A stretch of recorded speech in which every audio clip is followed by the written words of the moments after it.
Did you watch The Gaslight District? Fuck, that's what I was supposed to watch? I watched Murder Drones.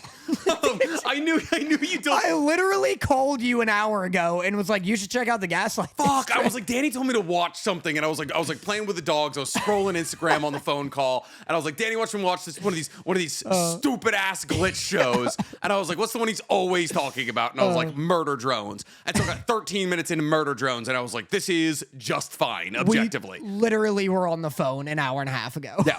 And you were like, with this hour and 20 minutes it's going to take me to get here, watch The Gaslight District. Yeah. And I decided to watch the first Revolt. half. She's just trying to get comfortable, she right? Hates you. It's her first.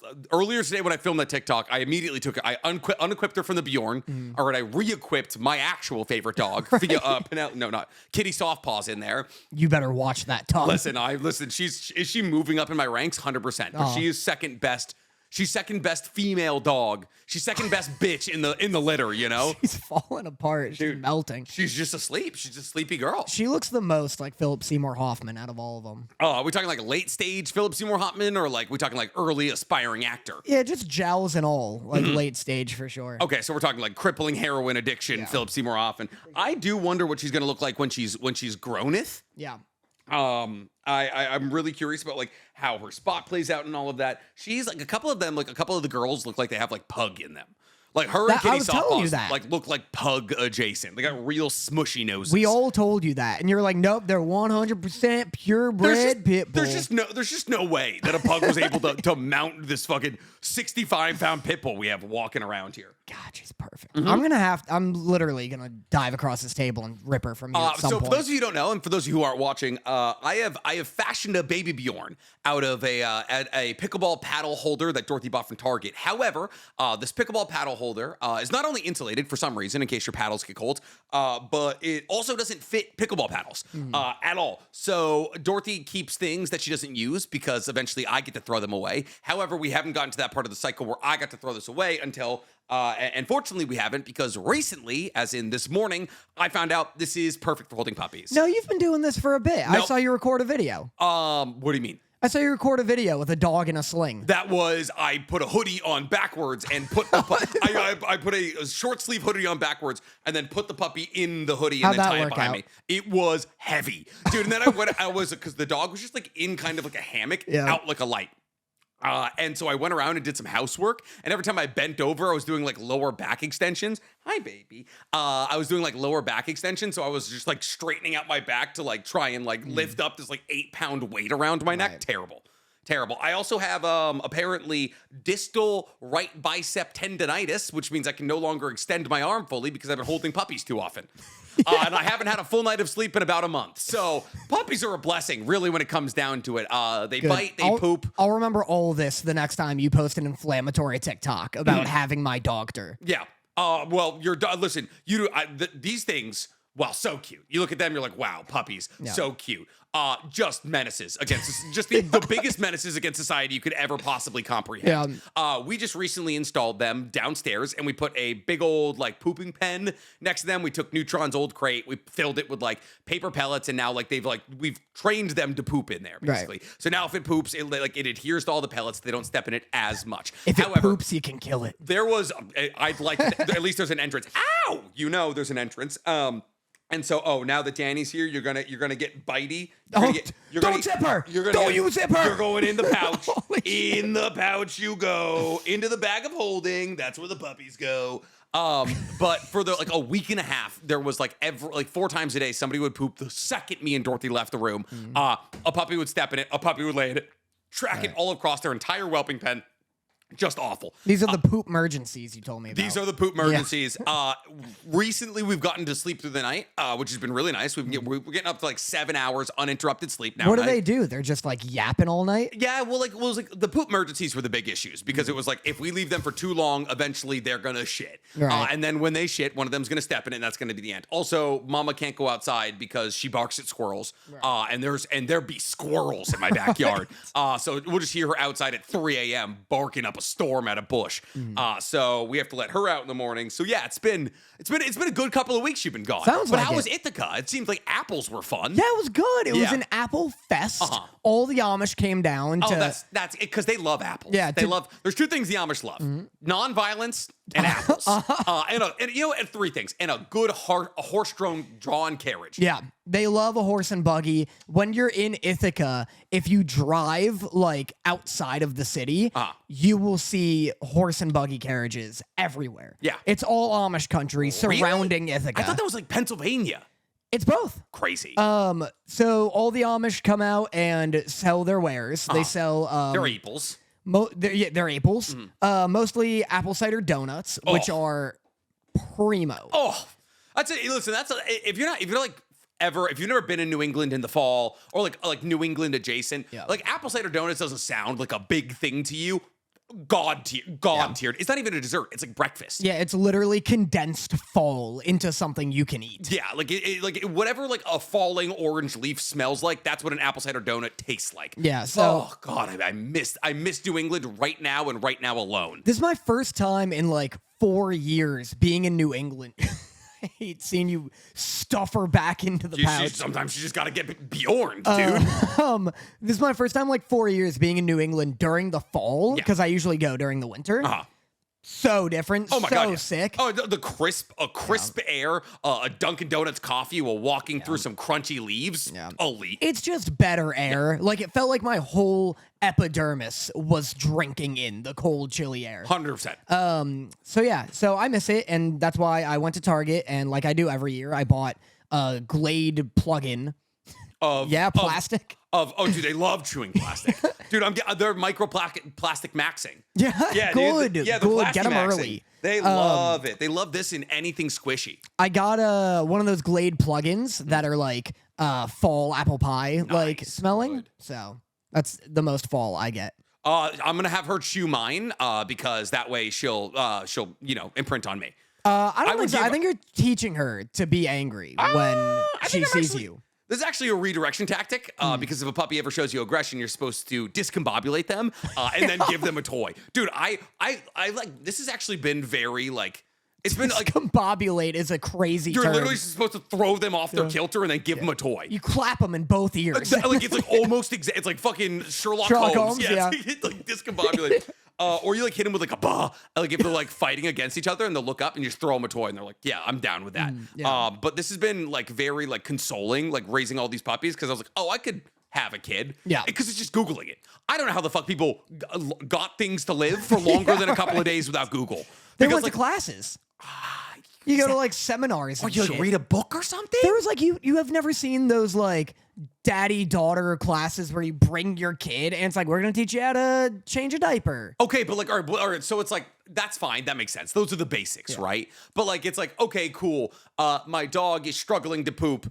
And it hasn't pooped in several days, or it's got a crimp in its tail, like shit like that. We're like, also like, oh, our dog, like Shrek was like turning into a bully, and we're like, how do we coach the aggression out of him? Those are like that. You're not gonna be able to find a class that gives you that specific answer that quickly. For sure. Yo, pass her? Do you want her? No, you don't want her. Okay. All right. That was so scary. My dog turned.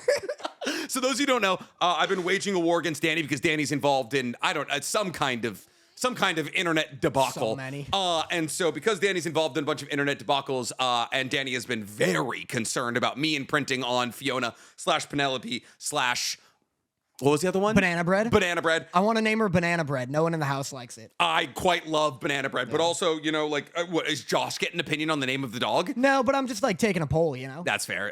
Banana bread's great.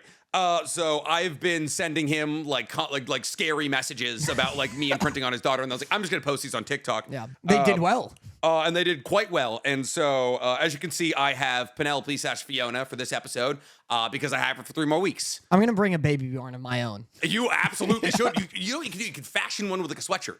That's like what like a lot of like mothers do. They just like tie it behind their back and like fashion it with a sweatshirt. Yeah. if you listen, you make a baby Bjorn, you can have her. All right. You can take this dumbass dog. She's not even my favorite. This is not even my favorite bitch. This is my bottom bitch. Your favorite is Kitty Softball. Kitty Softball. That absolute goat. But for those of you who don't know, for those of you who did want dog updates, we are working with Wags and Walks officially.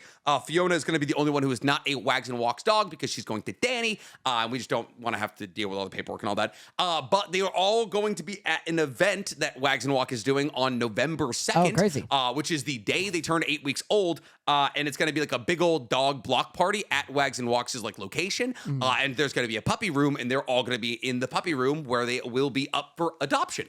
And so I will be at that Wags and Walks event. I will be handing out the puppies, introducing them to a bunch of people. So if you guys have ever been curious about Wags and Walks, what they do, anything like that, you can find me there, and the dogs will be there. So if you want any of these puppies, that is the place to do it. nice. Nice indeed. I like the idea that like every night you take all the puppies except for her and put them in one little area and you let them feed and like hang out and stuff. And then you have her in her own area. And then every time she tries to eat, you just clap in her face and you're just like training the most aggression you can. I'm literally like, I'm teaching her. Just ruining my dog. Yeah, she's trying to get to Mama, and I'm like handing her like a serrated blade. Like I'm like, learn weapons. This was a decision, by the way. Yeah. Yeah, I figured. I mean, listen, she can walk around. She knows not to fall off tables, and even if she does, there's a bed right there. Dude, they're puppies. Their bones are indestructible. Right into the blue eyes. Right into the blue eyes white dragon. But yes, we got a lot to talk about this week. For those of you who don't know, we are officially into the fall 2025 anime season, which is huge. But we also did not record last week because Danny was on his first maybe ever vacation where he wasn't working. It's actually terrifying to just see you out there living life. Yeah. So we also have the last week of the summer 2025 season. So this week we have Gatchiakuta, 2 episodes, episode 12 and 13. Kaiju number 8's last episode of its season. The summer that Hikaru dies, last episode maybe. Tougen Anki, which is going for 24 full-ass episodes. The gift that doesn't stop giving. With the gift that no one's asking for that just keeps showing up on your doorstep every fucking Christmas. It's our own personal Christmas. MHA's first episode of its final season. Sanda, which I watched, Danny didn't. And then Digimon Beat Break. Yes, that's right, ladies and gentlemen.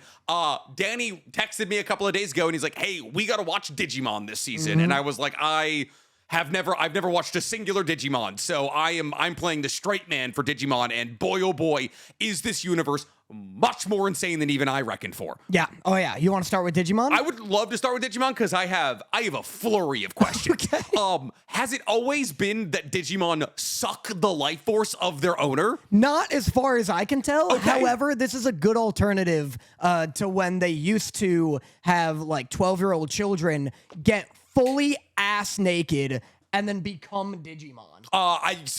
We've been talking a lot about Digimon recently, and you were like, man, it's so cool. Like Digimon actually, like they used to like fuse with their trainers. Yeah. And it was like such a cool concept that like, oh, the trainer's now getting involved in the fight because they're fused with their Digimon kind of thing. I was like, damn, that does sound cool. And then you were like, never mind, that idea is terrible, as you sent me an image of a Digimon fusing with his trainer and making what can only be described as danger lolly. Yeah, it's all lingerie for the women one, which is not great. And then also, give me her back. Give me her back. I gotcha. Give her. Listen, she's a squirmer, but not when she's with her real father.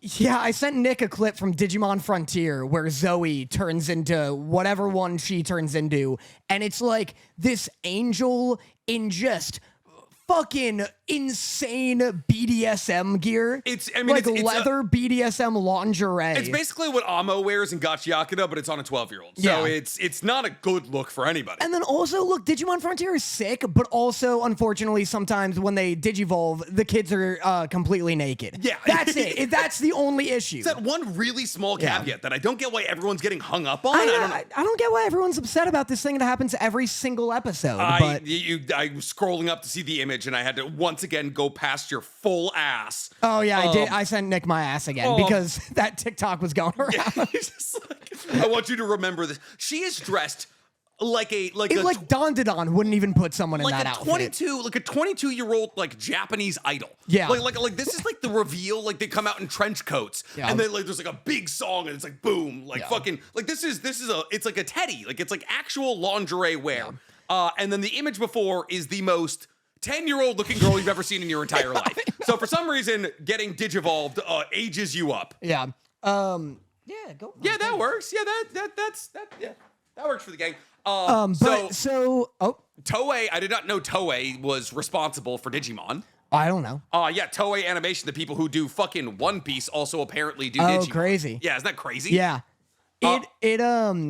So to answer your questions about Digimon and them sucking the life force out of their trainer. And freezing people. Digimon are like the bad, they're like pests in this big Digimon world. It's different every show. Gotcha. Like every show introduces a new, completely different like Digimon gimmick. Mm-hmm. It'd be like if in Pokemon, in like Diamond and Pearl, the Pokemon could fuse. And I guess Pokemon's starting to do that with like Mega Evolutions, like Z moves and shit. But like this is so different where it's like I said, in Frontier, the Digimon fuse with the trainers and the trainers get like essentially Digimon armor. In other ones, the Digimon fuse with each other.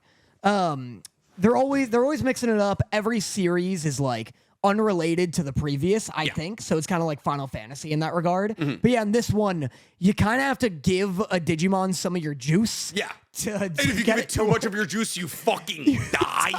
And it's like, okay, cool. So this is just it's like a parasitic relationship. So like the beasts stronger than humans can fight against each other. Yeah. It's quite like Digimon are the superior like life force on this earth, and like humans live in fear of them. Yeah, the main kid. So this is episode 1 of Beat Break. And the main kid was like, what the fuck's a Digimon? Yeah. Which leads me to believe that it's like a secretive thing here. Yeah. Because, like, I mean, they're running around killing people, and, like, he's like, there's, like, this girl. There's this girl. Yeah, she dies. She dies there's a lot of death in this first episode for a children's TV show. Well, were you shocked to discover that this is kind of like a teen show? Oh, is it? It seems like the it. MC looks older than, like, you would usually get from, like, a toy-selling show. Yeah, also people die. People die. You meet a girl, you're like, oh, potential love interest, and then it's like, turn on the news! They hit the first girl! And then they hit the older brother like it's the fucking beginning of Big Hero 6. Yeah. Like, there's like a full distended moment where the MC is watching his brother die in front of him because first off, there's so much furry bait in this first episode, it's actually insane. There was furry bait for both sides. Brother, if you think it's just this episode and or this series... That was my literal first question, was how much of Digimon is furry bait? Dude, the Wolvermon, the fucking like Wolverine one you saw, is the perfect encapsulation of what Digimon is. It's got pants. Yep. It's vaguely hot. Yep. It's an animal. It's also a robot. The voice actress for the Wolvermon thing was like a sultry. It was like the kind of one that is like a sultry older female character. It was like Nico Robin, and I was like, I was like, this is not a voice I want to hear from the mega evolved fucking Pokemon. Yeah, most Digimon are erotic, whether or not it's furry bait or just a human person in lingerie. And then a literal 6'5" NFL linebacker comes in with Zabuza's goddamn sword from the 7 Mist Swords, and he's just slicing people up. Also, the Digimon can talk. Yeah. They can all hold human conversation. Yeah, they're all just like regular ass, like sentient ass things. But that's okay. Here's my thing. It's like, in the Pokemon universe, there's like a couple of Pokemon that get sexualized, right? It's like Gardevoir. Yeah. It's like, Vaporeon, that kind of thing. Yeah, Mr. Mime. And then you think about it, you're like, in the Pokemon universe, there's probably as much like, let's call it bestiality in the Pokemon universe as there is in like the real life world, right? Because it's like, they can't talk, right? Like they can't talk. Like it's like, so it's like, fucking, there's probably as many people in the Pokemon world banging a Gardevoir as there is people, I don't know, banging cows in our world. Right. In Digimon, it must be an epidemic. It must literally. If you're telling me, not only are things running around with like legs, hands, and the ability to wield swords, but they can also tell you that your husband's not taking good enough care of you. like this guy. Imagine if Lucario could be like, "Hey, tell me about your day." You're with this 6'5" fucking pharaoh-looking Digimon all day, and your wife's just at home being like, "Wow, hope he doesn't get curious about that throughout the day." He's saving your life left, right, and center. He's a great partner. You're gonna fall in love with him. Yeah. Crazy. I bet it happens. They also, again, they're fully sentient and speak. So I guess it's just like having a regular partner. There's a question. Yeah. Is it controversial to fuck your Digimon in the Digimon world? I don't think so. Because they can consent? They seem intelligent? Yeah, I don't know. Well, because the other weird thing about Digimon is that they're constantly evolving and de-evolving. Okay. So, like, Wolvermon isn't gonna say, you know how it started as like a different thing? I forget what it looked like. It was like a cat or something. Yeah, it was like a small little cat, and then it turned into a bigger furry bait thing. It's not stuck as that big furry bait Wolverine. For long. It's, well, right. Yeah. Listen, I don't need much time, all right? I don't. It's going to go back to being the little cat. Yeah. And they also evolve into, like, trees. So, like, it'd be like if Pikachu could evolve into Raichu, but also Blastoise. Like, it has different paths you can choose So like an to Eevee. send it down. Kind of. Yes, like an Eevee. Crazy. But then it goes back to being an Eevee. No, that's so wild.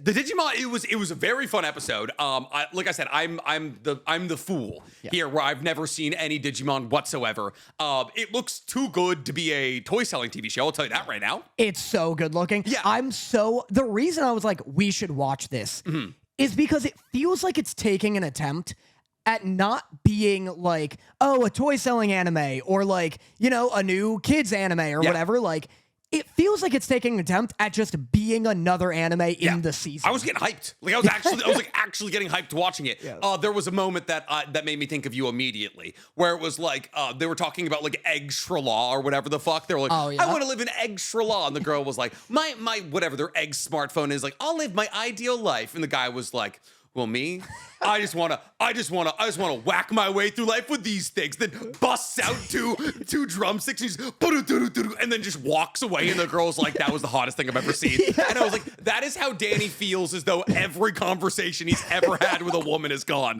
Like Danny, if you gave him the option to have two drumsticks to drum his way out of every conversation, would take it up in a heartbeat. Dude, in high school, genuinely, and I knew there was a story coming with this. If I need to, I'll text people to confirm. I used to run a bit where I had drumsticks in my sleeve, and I'd be in the lunch line, and I'd just be like waiting there, totally silent, not standing near anyone I know. And if a girl was behind me, I'd turn around and be like, "Oh, what, these?" And I like pull them out, and I'm like, "Yeah, just a little passion of mine." Because I didn't know how to play, but I'd just be like, I love the idea of you like playing on her forehead or something. Danny's like their batons. Yeah, just beating Karen's the gonna shit call out of like, I think he's trying to flirt, but Danny's been assaulting women with drumsticks. It was always, my favorite part is that it always started with like, "Oh, me?" Like with no provocation. Like a goddamn like high school movie. You're like, yeah, my dad hits me, but I drum it out. Like it's like, what's up? No one asked. Like, yeah, just a little hobby of mine. Just smash the glass in the fucking lunch line. Like, it just flings out of your hand like straight into someone's eye. Just fucking take someone's eye out. I turn to the girl. I'm like, "You gotta take the rap for me on this. I can't go to the principal's this again." This is my third strike. This is my third strike. It pans out. All the lunch ladies have one fucking eye. They'll send me to Siberia. But yeah. man. Yeah. So this is gonna be it's gonna be a fun show. Dude, I'm so hyped about it. I love that not only I brought Beyblades to show Nick today. Full metal Beyblades that he bought off a man in a parking lot. Oh yeah, huge Metal Fusion Beyblades. I'm so in my like 90s, early 2000s nostalgia era. And I love that this, because I checked out the Beyblade anime, like the new one that's running now. Yeah. And it's the most, like, they spent $60 on it, and it's like, yeah, like, I'm just gonna be the best. Come on, guys, let's make the trip to school a training exercise. And it's all 10-year-olds with massive hair. You were sending me TikToks of Beyblade recently, and it was like, I was like, oh, this guy who threw out a Beyblade, a bunch of cops. That was sick, though. Dude, they have laser sights on their rippers, and he throws it. This guy gets cornered by the fucking FBI, and that's Federal Beyblade Institute. And they pull out their fucking laser-guided rippers, and they're like, "We got you cornered." And this guy's dressed like Yugi went thrifting. And they're like, "We got you cornered." And he just throws out his Beyblade. And then their Beyblades fight to see if he goes to prison. Get a real gun. What are we doing? I'd love his Bey beats all theirs, and they're like, "Damn it, he's good," and they just unload a clip into him.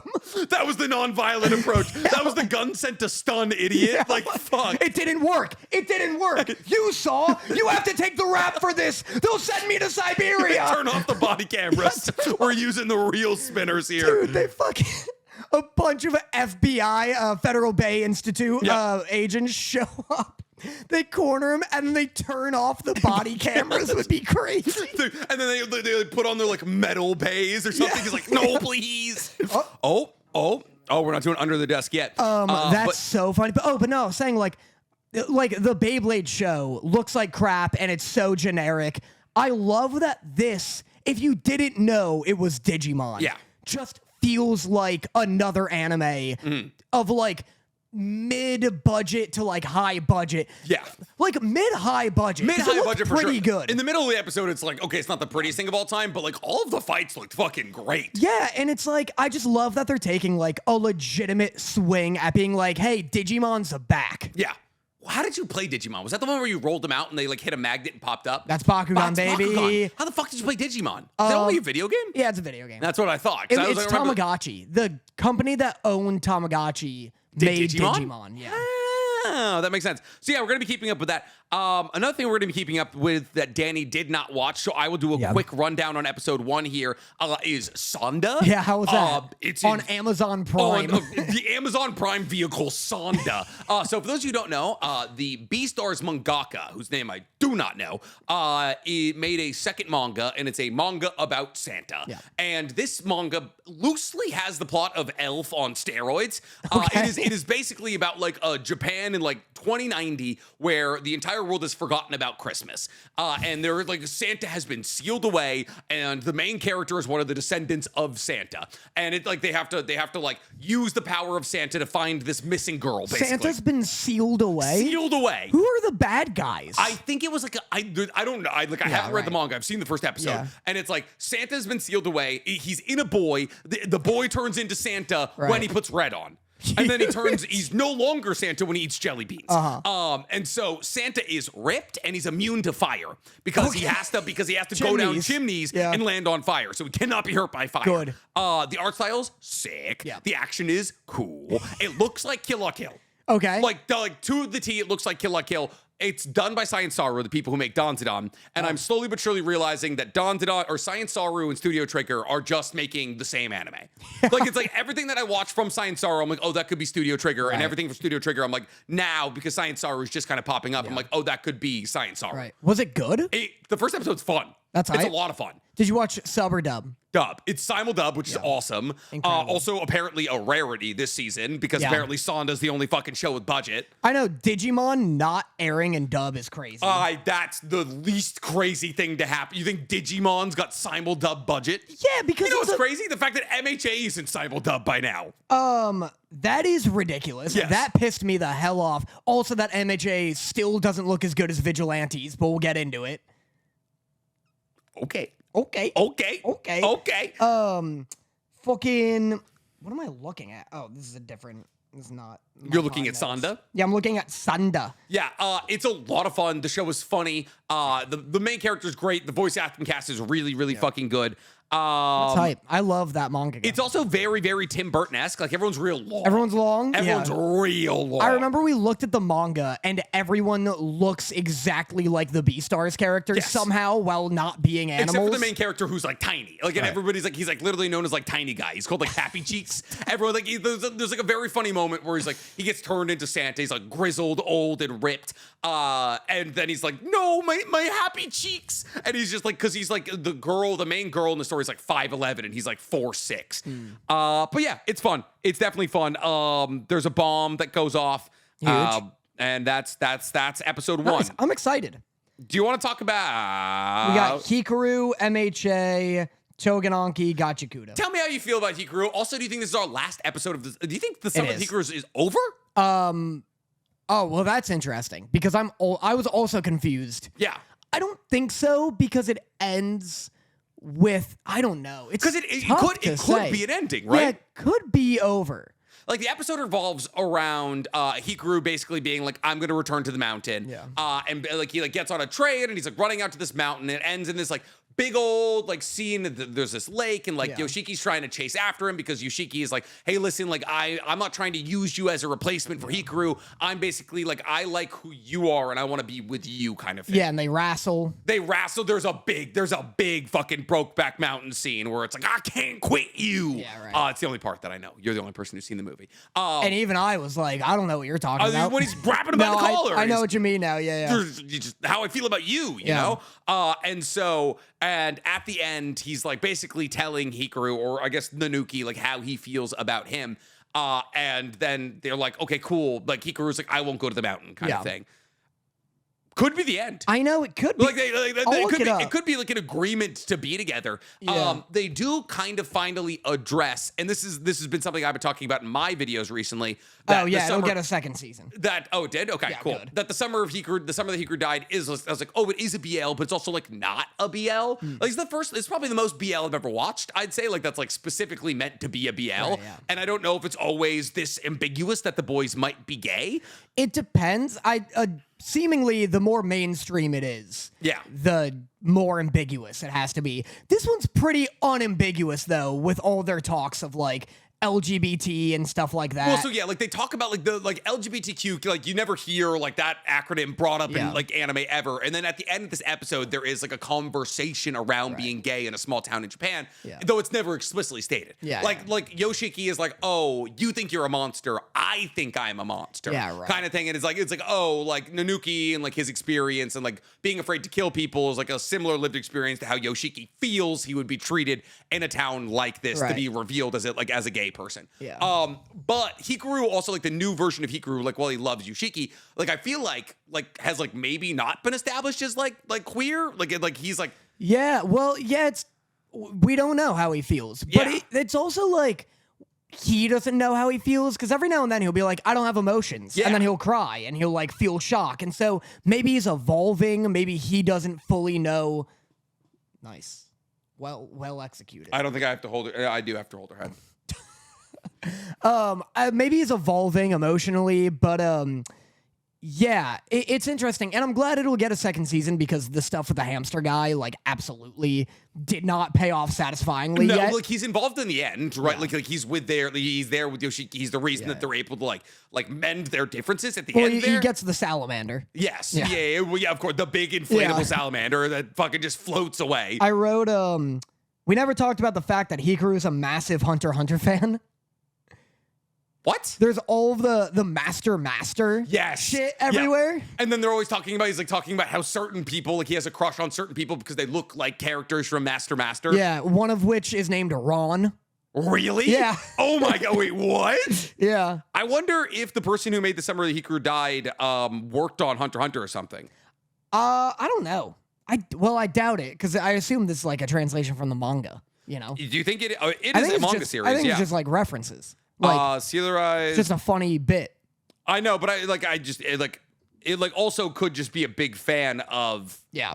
Could just be it's by Moku Ren, who is known for their award-winning horror-tinged coming-of-age story that began as a social media concept. Rokuten's real identity remains concealed, but their work is also gained. Yeah, I mean, it's always fucking they're hidden away. Oh, I wrote, and then they show Hikaru, like, being buried, like, if they found his body. Yeah. And he's being buried with his Hunter x Hunter manga. Really?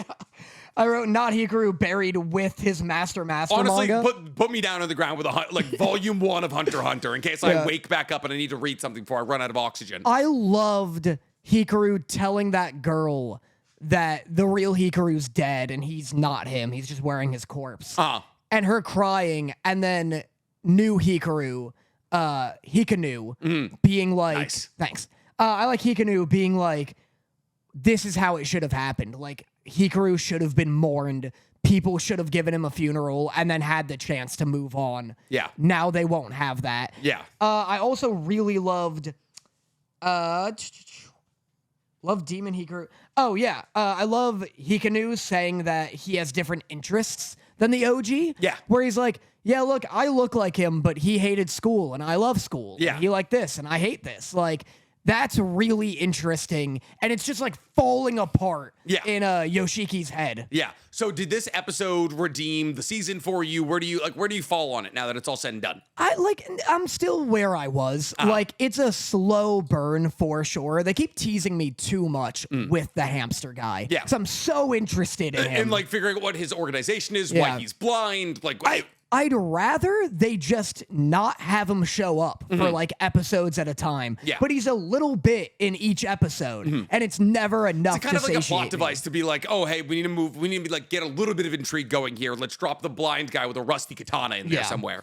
Also, what'd you think about the train, where it's all real footage? Oh, that was cool. That was crazy. Dude, they've done so many cool like graphic and directorial choices in here. Like my mind goes back to the where like there's that shock scene where he's got like the straight lines behind him, then we step away and you see the box of shock behind. Like there's been so many like fun, like good ideas. Like the raw marinating chicken, like that kind of thing. Like there's such easy like ways to like evoke certain emotions. They do such a good job at it with this show. So I think like while the show may not have been like as interesting or as fast paced as I like had hoped it was going to be, like as it was being penned, a psychological horror story, like I feel like it's a really good like artistic directorial debut from the people who made it kind of thing. I like it a lot.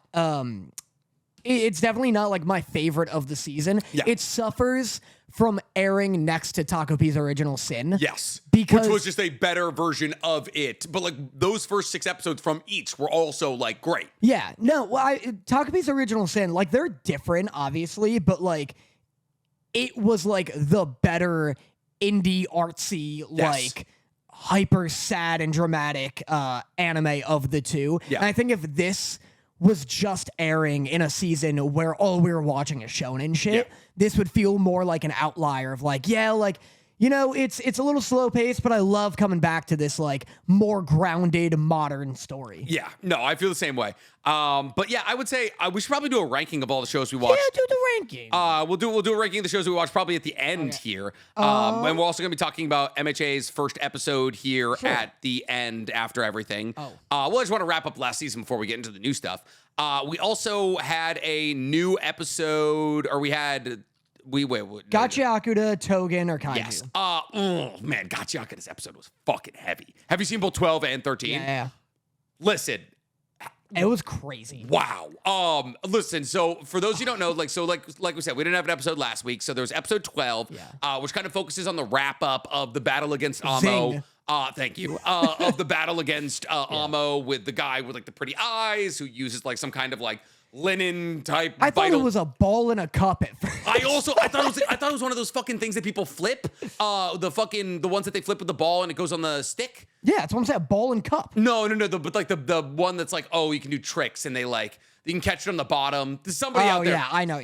Somebody out there knows the exact word for it. That's what I thought it was. And I was like, oh, dude, this guy's just the chillest guy at a fucking community college. Yeah. Hell yeah, dude. No, it's some weird like seamstress thing or whatever. He makes like linens or something. Yeah, it makes strings or whatever, or weaves them. Some I've just truly never seen before. Probably some like ancient Japan like tool. 100% to like fucking weave the world's greatest silk or some shit. I don't fucking know. It's pretty cool. I have a question for you. Yes. Pertaining to that episode specifically. Episode 12. Do you think this is going to fall into the Naruto trap of we're going to get characters where we're like, wow, that's an overpowered ability, and then we'll never see them again? You think Delman's going to get buried because he literally just has a gun? A gun with multiple settings, and then this one webbed up the entire room and then killed them. Yeah, like literally actually killed them. Like, yeah, he killed them. And then he was like, oh, well, one-hit KOs don't work, which was silly as fuck. Well, that was the whole reason they went to Paint Town. I know, but that fucking episode you dissociated for the entire time. It's just funny that the buff they got is such a video game-ass buff. 100%. It's the golden idol in fucking Minecraft to get one death. Yeah. I thought, man, because here's the thing, like Delman's not like that broken. Like, I can see a world where Delman, because also we only really got teased Delman's backstory, right? Right. Like, so, like, we talked, it was funny, like, the podcast, the last one we did, we talked about, like, oh, why does Delman have, like, some gardener's hose? Like, we're going to get some backstory. It's going to be devastating kind of thing. And then, like, we kind of got Delman's backstory. Yeah, we got that, a bit. Like, he's, like, been on the underworld, and, like, he, like, tried really hard to, like, grow flowers for his wife. Then, like, his wife and daughter died or something. Yeah. But, like, we haven't got, like, his whole backstory. We also haven't got any backstory from Linen Guy at all. We haven't got Linen Guy. We haven't got Scissors Girl. Yeah, and so I think like we're probably gonna I think there's probably gonna be an okay amount more of them. Like so the ending of for sure. the ending of episode 13 obviously like gave us like a little bit of like a hint that like, oh, the people that killed Recto are actually the angels that go between like the sphere and like the underworld. And I think like until we get caught up to like what's going on with that angel, we'll probably have a lot of the cleaners. But that's the thing is like there's so many cleaners. Do you think we're gonna run into some Shinos where they're like, this guy's so strong we can't have him in it that much? I wonder, because like would that be I Arca? feel that would that, like are we ever see Arca fight that kind of thing? Because he's the leader. Arca? Arca's the leader.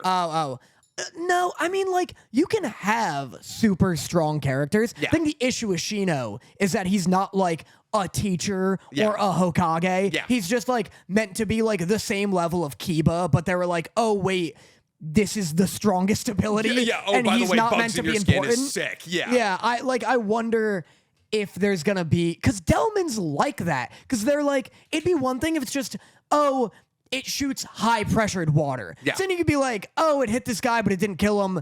He's tougher. He's stronger. You know, anime does that all the time. But they were specifically like, no, if this water hits you, you'll explode. You'll literally just bloat until you explode. Yeah, so like, and also, now that I'm thinking about it, are there other anime, this will be a good TikTok, are there other anime that have the Shino problem from Naruto, where a side character is accidentally the strongest in the show, to the point where they have to bury him and he's not in it that much anymore? I would say yes. I would say Kurapika and Hunter x Hunter is kind of in that situation where like Kurapika is super involved in the first arc of Hunter x Hunter. And then Gon and Killua basically split off to York New City, and Kurapika's off like being a hunter. He's like collecting the Scarlet Eyes, that kind of thing. And then once Gon is out of the story by the end of Hunter x Hunter, Kurapika steps up as the new MC. But basically from the very first arc where we see Kurapika like beginning to show crazy promise all the way up until Gon is gone, like Kurapika is sidelined. Because like Kurapika and most of the equations, if you threw him in there, like yes, he goes to the Zoldyx to train for a little bit. You throw Kurapika into the majority of situations, like the situations are easier to figure out. Oh, who else? I know.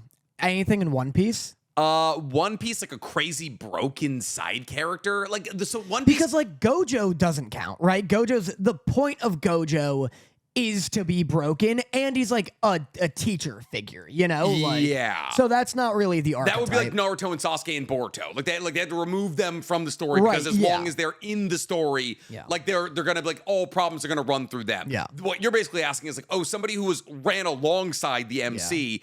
But like, and like, it's clearly an accident that they made them too strong. I'd say Kurapika's a really good answer. I'm trying to think of anybody from One Piece because like, you know what's a good answer from One Piece would be like Sabo or something. Like Sabo's not a character you know, but like he gets the fire fruit or the flame fruit, and he's like a part of the like resistance fighters that are like led by Dragon. Ridiculously powerful, like crazy powerful. But because we don't see the Revolutionary Army all that often, like he's not that big a part of the story. How about My Hero?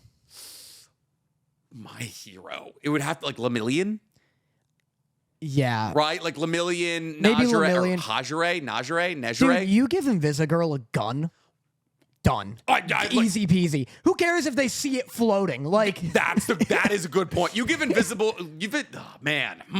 skin gun. Give her an arm tube that has figure it out. Give her an arm tube that has 150 cal bullet in it, like she's Zaku in Naruto, and she'll just sever one arm. Yes, and like, replace it with a gun. Thing, that's a real. If she put a gun on her arm, would it still? Yeah, it'd probably become visible. Yeah, I guess so. But yeah, that is a very fun question because Shino is 100% right. Like, there's a reason he doesn't go in the Sasuke retrieval arc, and it's because if he had gone, Sasuke would have come back. He'd get him 100%. Like literally, he's never lost. Like he battles against Kankuro. He ties against Kankuro, blows Zaku's arms off. Like he's good in every fight. Yeah. Man, I love Shino. I'm rewatching Naruto right now and I'm having so much goddamn fun. But yes, so I didn't expect Amo to get bondaged. Yeah. There's a big bondage scene in fucking episode 12. Episode 12 is weirdly horny towards Amo, considering episode 13. Episode 13 is about. Because there's also the bit where because I saw TikToks before I saw this episode of people being like, man, like, do they really got to do this with Amo? Like, or it's like, you know, POV enjoying Gatchiakuta until they start doing stuff with Amo. And I saw comments where people were like, oh, just because it's a character design with like little clothing doesn't mean that she's sexualized. Like, which I agree with. Like, we both said Amo's design feels more punk than like sexualized. Yeah, like she literally has like not garter belts. It's like the thigh ribbons. Yeah, like thigh ribbons sewed into her like thighs. That's like punk as fuck. But then we start running into some issues. Yes. Because there's a shot where like Amo's on her hands and knees behind Engine. Yes. And it's just like clearly like right up her ass. It's and then he just a starts straight ass smelling shot. her boots. And she's all in bondage and shit. And it's like so weird, especially after you get to episode 13, which handles it so well and doesn't sexualize her at all the whole episode. Anyway. Yeah, there's no like, oh, this is like, this could be hot or this could be sexy kind of thing about episode 13. Like there's like a full, like very much implied rape scene that happens in episode 13. And they just like, they're like cut away from it. They're like, you know what happened. We don't need to show it to you. Well, it's also in the cinematography. I don't know if you remember, because I don't know how recently you saw these episodes, but this like debate comes up with Don a lot too, because it's not that like just that these characters are wearing few clothing, and it's not just that they're like exploring sexual themes.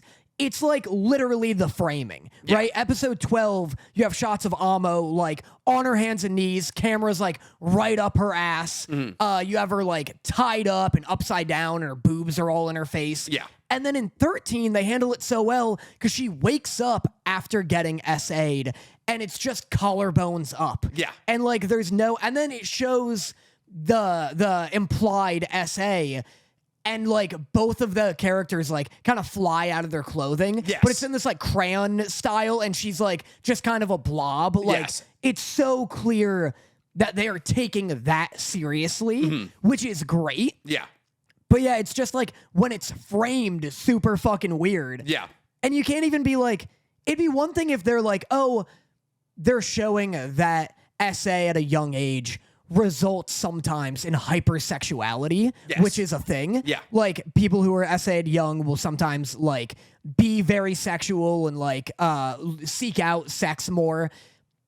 But that's not like episode 12 isn't Amo like being hypersexual. No. It's the show being hypersexual towards Amo, you know? Yeah, it's that weird distinction between like, oh, we're obviously trying to like establish like a talking point here, which is like Amo is the way that she is because of how she was treated, and like this world is like chewing up and spitting out young girls kind of thing. It's like, oh, like this girl was basically taken advantage of by her mother, taken advantage of by the guy that she was sold to on account of the fact like she needed someone to love her, and therefore like any kind of external validation, like she melted in their hands kind of thing. And it's like, it was very funny, yes, to see them take that stance and be like, wow, like the world can be a fucking corrupt place for like any girl that like is not in a safe situation. And then in episode 12, there's like that classic anime-esque approach to like, oh, this girl's in basically a bikini, like a bikini cosplay, and like she's getting like roped up kind of thing. And I think the distinction in there is like oh, one's the fight and one's a storytelling moment kind of thing. And it's like, okay, cool. It's like kind of like fucking like content creation. It's like, how do you keep their attention long enough? And it's like, I guess apparently sexualizing in a fight, like kind of thing. And then it's like,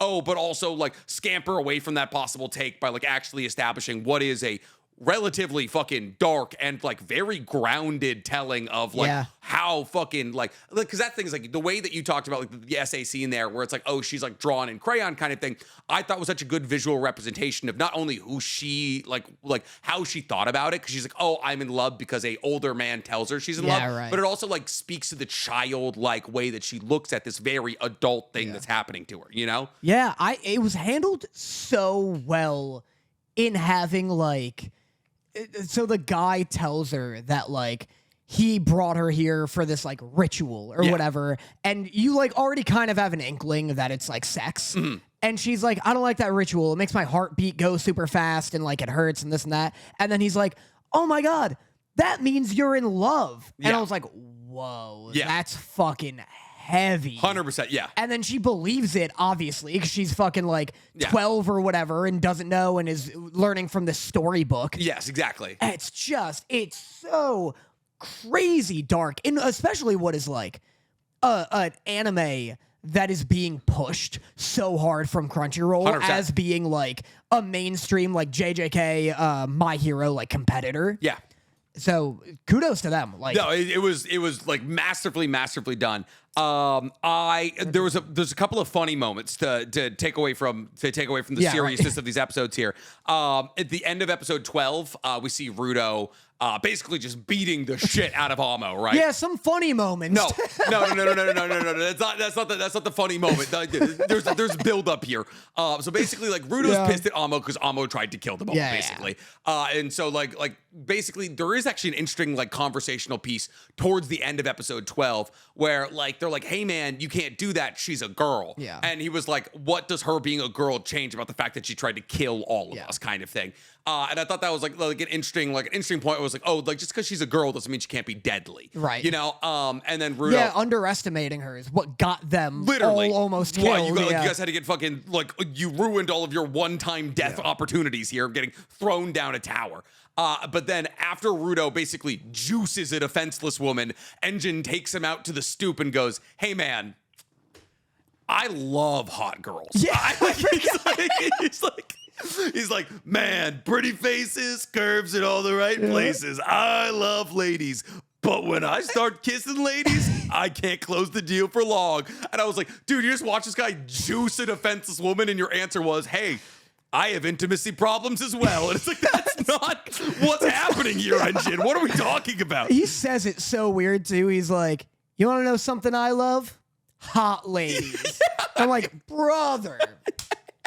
Like, this guy gets it. I want a Rudo to be like, "Oh, Engine, about time." How did we get here before? Yeah, that was super funny. I also liked the dude with the big like ball and cup tool being like, "Wait, you didn't think I killed them, right? Yeah. Like we got that buff from like Remlin or whatever." Yeah. Like he literally is like from Remlin or something. Whatever the fucking their name is. Yeah. Like that was really funny. Yeah, I liked Engine having this like big brother kind of chat with Rudo where he's like, "You're not mad?" And he's like, "Oh, I get it. Like, you just got to go apologize and this and that." Yeah. Like, you know, He's like, "You already beaten yourself up about it. You know what you did." Yeah, he's like, "You know, you did wrong. And also she did try to kill us all. And you're young. Like I think you are mature enough to understand." Another second funny thing was like when we get the flashback of Amo getting her prized possession, the boots. Oh, yeah. And I was laughing about the scene, not because I was like, it was a very dark scene and Amo was like trying to explain to her groomer, like she was feeling all these emotions she never felt before. But I was like, from the POV of this guy, two people just walked into your house, punched you in the face, stole your most prized possession, gave it to somebody else, and then fucking flew away. I was like, I also would be confused and upset. It's funnier if you remove prized possession and just say shoes. And just come in, beat the shoes off him, and give it to somebody else. Like, if someone came into my house and was like, "Fuck you, fuck your shoes, they're Dorothy's now," I'm like, give them back when they left. Dude, I saw the TikTok get made of when we were like, Joey Wheeler would beat the shit out of Luffy because Luffy's never been walking and had his shoes taken for no reason. Yeah, that was great. And I love that, like, as a metric of power scaling. It's just like, did you leave the fight with your shoes? Okay, you didn't get beat that bad. Oh, man. Also, did they whitewash Jabber? They showed Jabber at the end, and he looks paler than he was a couple of episodes ago. I don't know. He's always been, like, pale. He looked paler. Interesting. Like, he looked like the Nico Robin post-time skip treatment. Oh, Like, I don't know. I didn't notice. Yeah, I mean, he's always been like a light-skinned, like black person. Yeah, no, he looked like white by the end of it. Interesting. Are you talking about his hands? No, I'm talking about like his whole body. Briefly, you see his hands, and I was like, those are white hands. Yeah. And then I realized they were gloves. He was wearing like Mickey Mouse gloves. That'll do it. No, I'm talking about his like full-on face. Let's see. I'm gonna show you here. I wonder. I also could have just like possibly forgot what Jabber looked like in the anime, because like that is possible, because when his episode came out, there was like huge back and forth over whether or not Jabber was meant to be white. Like, yeah, he just like that. Does he not look? I don't know what he looked like before though. Right, but like he looks lighter. Like It's he like- looks yeah. like he looks like whiter in this fucking. Yeah, I don't know. Like, I don't, because here's the thing, like, when I read the manga, I was like, oh, Jabber, obviously, with, like, locks, like, is, like, fucking, like a black man. And I was like, yeah. When he first came out, I was like, oh, that's like a light-skinned black dude. And then I was like, now he looks like actually like a fucking white dude. Yeah. He's got like logic treatment here. But yeah, 2 really good episodes from Gatchiakuta. Are we getting 24? I think it seems like it. Right? That would make sense. But also, it could end here. There was kind of like, they did like a big like cutaway thing where it's like, oh, there's Jabber and like they've wrapped up with Amo. Like it could just be like a 13 episode season. Dude, Amo's voice actor had me thinking that like something way worse than what was going on at the end. So at the end, they leave Amo and then Jabber shows up in Amo's like castle or whatever and then steals her shoes. Yeah. Which is another reason she would beat Luffy in a fight. Yeah, exactly. I just realized it happened. Yeah, But, dude, that's the thing. Is like those shoes get ripped off you. But Jabber steals Amo's shoes, but you just see like the door close and Amo's like, "Oh, it's you," and it's like, "No, don't take them," and you're like, "Jesus Christ, what's happening?" But then when she says like, "Don't take them," I'm like, oh, thank God, he's just stealing her shoes. Like, this girl's been through way more than enough. Yeah, I mean, that's, but like literally she was talking about it is kind of tough though, because she was talking about like how that item fills the hole in her emotions. And it's like, so it's not great. I just realized Amo is a Shino. Because I really thought Amo was joining the crew. That's a good point. And then for literally no reason, they're like, you know what, she's staying. She can't come. And it's because she can just hypnotize anyone near her. Yeah, like anybody who has good memories with anybody who has good memories with anybody in their life ever can simply be weaponized against everybody else they came with. Yeah, she's a Shino. She's absolutely, like, hey, we're just gonna leave this girl who has important information in this tower in no man's land by herself. Yeah. Hopefully she doesn't kill anybody else. I know. Should we do Kaiju? Yeah. You want to talk about Kaiju's last episode of the season? My notes on Kaiju have been the same all season, which is love the new tone, which is desperate, dire, and horrifying. Yes. The animation's really good. Don't love the art style, but the animation's great. Yep. I'm and just ticking off the things that I wrote down. Yeah, exactly. And the new Kaiju are fucking sick. Yep. Yeah. And is that it? That's all you Pretty have? much. I said, okay. I also thought you were going to add in, and then the show gets substantially worse when Kafka comes on screen. Oh, yes, yes. Man, oh man, does this show do a fantastic job of shooting its hype in the foot the second I have to hear down. Dude, the fact that I have to listen to a Kid Rock fucking spin-off song every time Kafka shows up to save the day pisses me off. You don't like down. No, I don't want to listen to fucking swag rock like I'm sad the government took away my son while I drink a Bud Light in my fucking Chevy. Damn. Oh my God, dude, I want to listen to fucking Kid Rock talk about how America was greater in the 40s. Oh, he's got more. He's got more material. Holy shit, I fucking hate Kafka's OST, dude. I like the song. I don't like the man that comes with it. I like the song because I remember it. Like, really, that's all it takes. You Are My Special is the same way, where so much... I listen to so little Japanese music. Yes. Easy. Take it easy. Who are you stabbing? Nothing. You throw too much at me for me to be okay with you holding. Keep your takes online, Danny. I got your dog turf. Jeez. But I listen to so little Japanese music, and most of what I get is from anime. Yeah. And a lot of it just kind of melts together in my head. And so when I hear something that's weird and different, I really gravitate towards that. And so a lot of Kaiju number 8's music, whether it be from Youngblood or an actual Japanese artist, I'm like, all right, this is at least something I haven't heard before. Yeah, it's fair. I mean, it sticks with you at least. This was like a fun episode. This was like I said, everything that happened after the shrine visit is gonna be like that desperate energy, this final battle kind of thing. And this was a really good close off to what I believe was a better than season 1 season. Basically everything after everything after the shrine visit in this season is good. Isao's fight in the beginning was good, but like I'd say the first 4 or 5 episodes of the season were like kind of forgettable. Everything from Kaiju 9's, right? Or 7? Yeah, after he absorbs Isao. Yeah, everything after that, I was like, oh, you know what? I'm actually a fan of this show now. Yeah. And it's so fortunate that Kafka's barely in it. That's what's I'm realizing, because I did a video like breaking down the whole season, and I realized while talking about it, I was like, oh, the reason I like the war arc is because Kafka is the least involved in this part of the story. Yeah. Because like you see, there's individual fights being like set up for everybody. Like Mina's fighting against the big fucking like copycat one. No, so that's sorry, Hikaru right. is fighting against copycat. Mina Ashiro, the one with the fucking railgun, is fighting against the big like it's like a slate kind of thing. And then like the chain gun girl, whose name is, I had to write it down because I literally forgot it. Never mind, I didn't. Also, if you lean forward, if you do this, that might help your arm. Oh, it's fine. Oh, I'm just saying. I'm only holding her head. Well, so you don't have your tendonitis, you know? No, it's like it's from like holding the dog. So like I'm literally just supporting the weight of her head. I gotcha. But yeah, that chain gun fight, like the girl being like, I have to wait until Gen gets here to save the day. So hype. Yeah. So I was like, that might be the hypest fight in the show.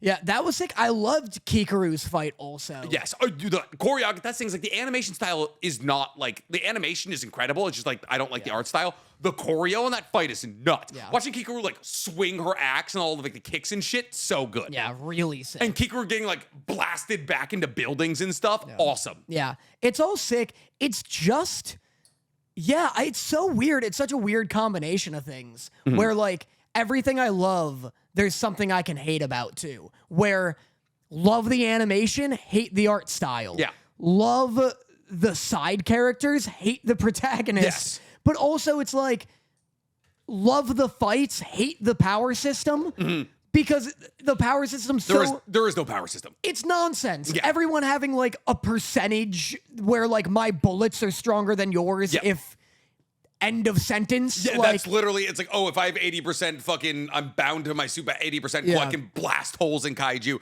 And then there's the difference between like regular bullets and cryo bullets. It's like, why doesn't everybody use cryo bullets? And then you get numbered weapons in, and it's like, okay, cool. Every numbered weapon just do whatever it wants because it like ties back to some Kaiju that can have whatever abilities it wants. no, this is finally a show that I could recommend to people fully. Oh, yeah. Like, not like, if people Because were there's like, nothing horny, there's nothing weird about the show. yeah, before people would be like, should I watch Kaiju number 8? And I'd be like, it's pretty good, but here's like 6 other anime currently airing that I think would That are like just objectively better. I could still give you that list. I still could for sure, but now it is more like, oh, you know what? Season 2, like, you're gonna love this shit. Like, I had friends who were like, hey, just finished Solo Leveling. Yeah. What should I watch? Like, should I check out Kaiju 8?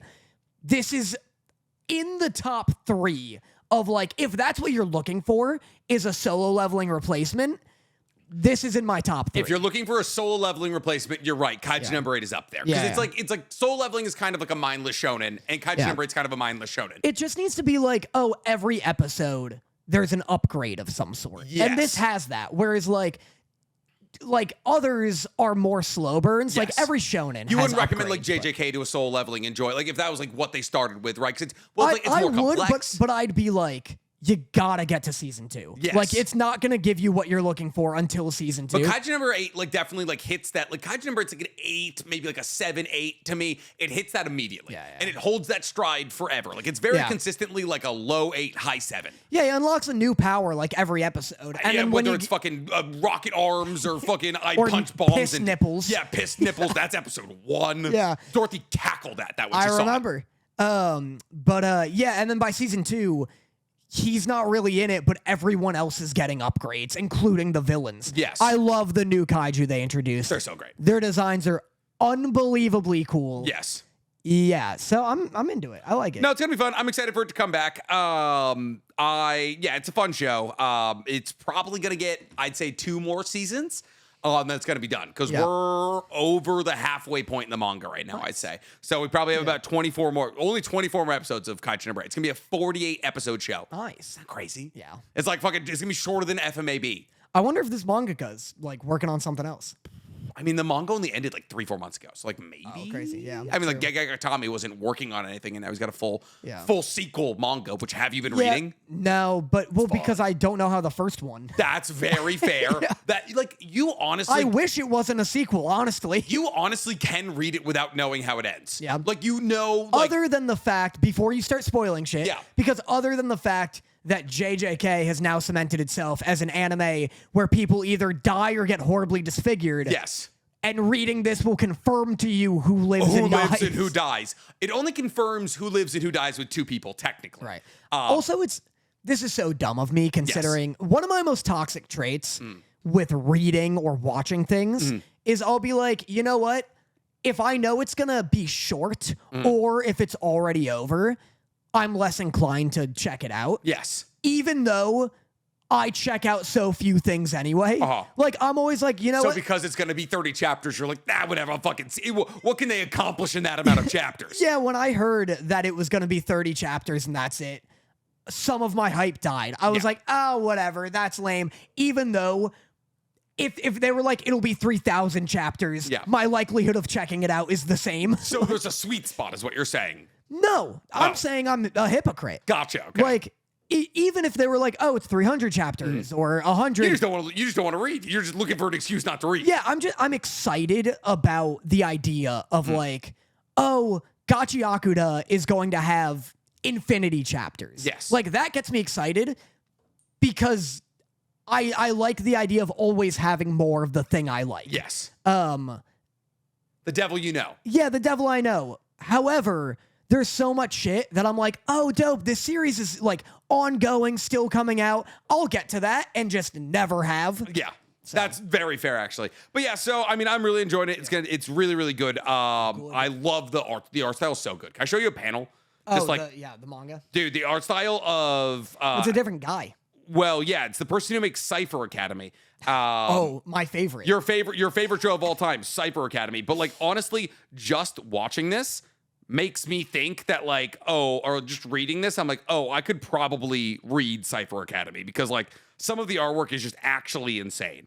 You ever read anything by the Dr. Stone mangaka? Dude, I've read Dr. Stone. It's fucking insane. I've also seen that dude's art is unreal.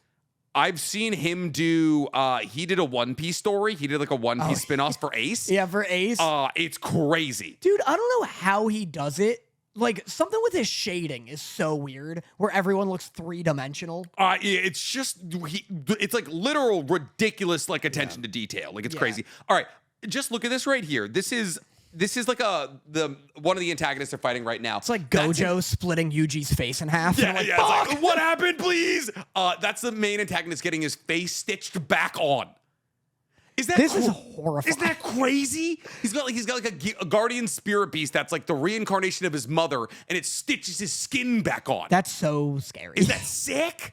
Oh, dude, the art style is so good. I'm so stoked on Majulo. I really don't know how people are feeling about it. I haven't really like pursed the internet for their opinions, but my videos are doing well, so that's good. That's really all I need to know. Should we get into the best anime of the season? Togenaki.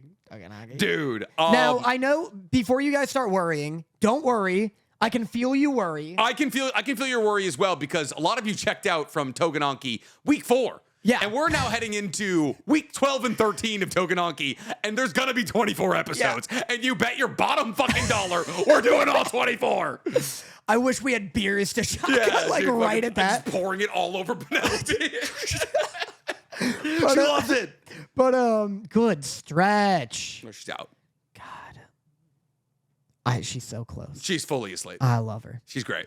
I love her so much. I've never felt paternal instincts before. That's how I feel. That's how I feel about some of them, for sure. You just take 2 puppies and do the stone cold. Stem cells, baby. That's how you get them. But don't worry, because I know you guys are worried about a second thing. We did miss 2 weeks of Togenaki. Yes. This will be an 1.5 hour long segment. If you thought 45 minutes of Togenaki was bad, wait until you see 2 weeks straight of it. Okay, can I just read my notes off the cuff? There's so much to talk about. It's actually insane. I'm going to skip ahead to... Actually, okay. I'm going to skip ahead to the most recent episode, because Nick texted us. He texted the group chat, and he was like... This week's episode of Togenaki is wild. It's all-time wild. And I was like, oh, as if it hasn't been wild from episode 1. Yep. And so my notes go, why does Nick think this episode is crazy? And then my immediate next note is, you simply have to be kidding me. And then my third note is, just take his fucking blood. child. Please. I couldn't believe it. Every episode of Tougen Anki surpasses the previous. I do not know what they're going to do for the end of the 24th episode, because it simply at this point has to be full penetration sex. Like there has to be unblurred penetrative sex by episode 24 or they're going to fall off a cliff. I'm getting so close to unironically telling people this is one of my favorite new gen anime. Dude, I am having the time of my life. It's so much goddamn fun. For some reason, my first note is for episode 12 is, now that's how you start an episode. I remember why now. It's because it immediately starts with a bathhouse scene. Yeah. Yep, that's what it was. Okay, good. Good. I was like, why? I was like, why is that the note I have from 2 weeks ago here? That episode was interesting because episode 12. Yes. Is so a filler episode. 100%. But I didn't mind. Dude, I'm starting to like these characters. I Danny, love this anime. Danny, I'm starting to like the characters in the show. I'm willing to spend time with them while they go to a fucking festival because it's fun. Because they're fun characters. Dude, it's so... I just love... The way they talk is so weird. I forget what they said this episode, but there was an adjacent, like, haha, virgin. Yeah. Me too, though. Yeah. Like, type of joke. Yeah. I forget what it was, but like, I don't know. I like Tougen's fear of ghosts. That was funny. Just out of nowhere for no reason. I also love them bankrupting a small business owner. Yeah. They're like it's like the repercussions of them being like giving out all these toys, and you see a guy closing up his stall for the night, and he's like, fuck, man. I get that I don't run a good business here, but Jesus. Yeah. Also I love the guy, like he makes like a friend and his friend's in the Momotaro or whatever. And he's wearing like a full length duster coat. And he's like, well, what do you do? And he just whips off his duster coat and he's in full police uniform. It's like, you have to leave that at the station. Yeah. You can't just walk around with this. I also love how he's just like drumming up a chat with a kid who's like 16 and he's like, oh, you're a student? Yeah, I'm a cop. Yeah. It's like, why are you so good with guns, Japanese citizen? Like, what's going on here? I know. Well, that's why I was like, man, if he knew anything about you. Yes. I also wrote, because at one point that cop character goes, I even get mesmerized by reload animations in video games. So funny. Did Reddit write this episode? Dude, literally fucking them talking about their favorite streamers. I was like uncanny. I was like, don't talk about streamers. And you can't do that. Their favorite gun-based favorite gun-based YouTuber was like fucking, who was like Russian Badger and fucking, who was the Russian guy who blew up fridges it's like back Russian badass, or the badass Russian. Yeah, it was like something like that.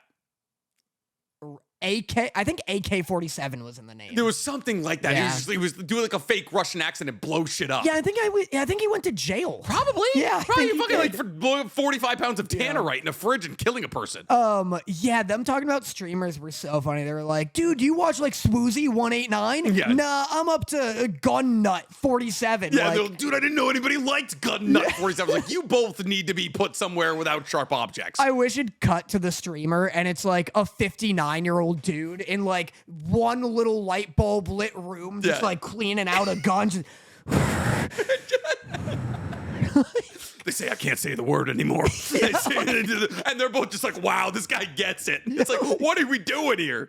Just like a really upsetting, just a beard down to his crotch. It's like full in English. It's like a southern dude in Alabama. And they're like, I have no idea what he's saying, but I love that AK. Pulls a pencil-sized sniper round out of his beard and loads it into this custom revolver.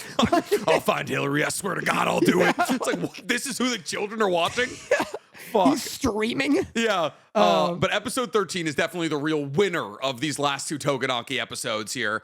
I can't believe that they keep finding a way to reel me back. The second that you're like, man, all right, this is getting a little slow. It's a little filler episode here.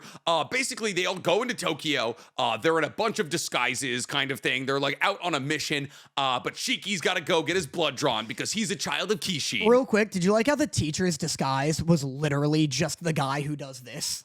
Yes. He And was also just disguised as one of the Shiki's design is just this disguise is just him in his child of Kishin form. It's like, oh, he gets red hair and fires all around him. Cool. Let's give the kid everyone's looking for fire-based abilities a fucking red wig. I also love, presumably, that might not be the way to say that, but okay. Assumedly, at least, you think they'll be in these disguises often? Like, they kind of make it seem like this is going to be their, like, going out look. These are the most boring fucking designs I've ever seen in my life. They all look substantially worse. Everyone looks substantially worse in these fucking disguises. The blonde girl looks worse with dark hair. They cut the hair short of the pink hair girls. I hate the hair swap. I like Shiki with red hair on account of the fact like that's his like fire upgrade. Everybody else looks substantially worse. Yeah. Oh, speaking of the bathhouse though, before, did you clock that the dude who does this Sawblade guy is stitched from head to ass to toe? 100%. And then we see him eat and he's got like fucking Joker scars and shit. His mouth is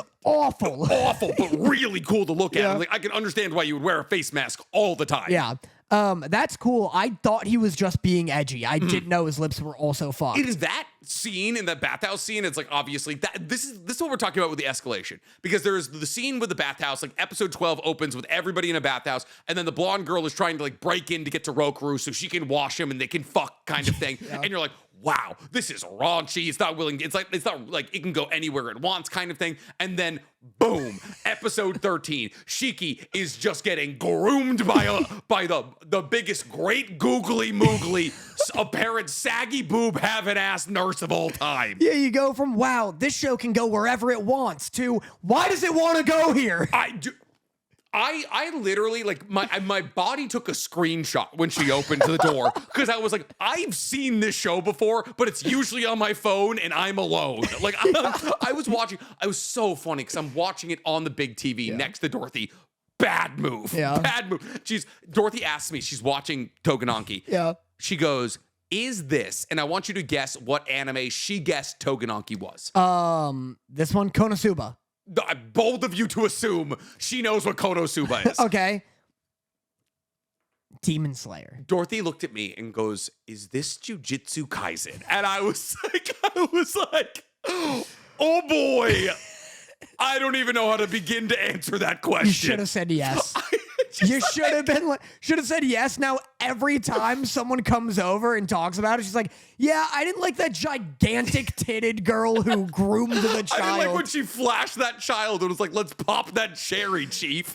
Dude, this episode, it's just insane because she's like, he's just sitting there and he like glances at her boobs and she's like, if you want to see him, I'll just show you. And then she flashes him. Yep.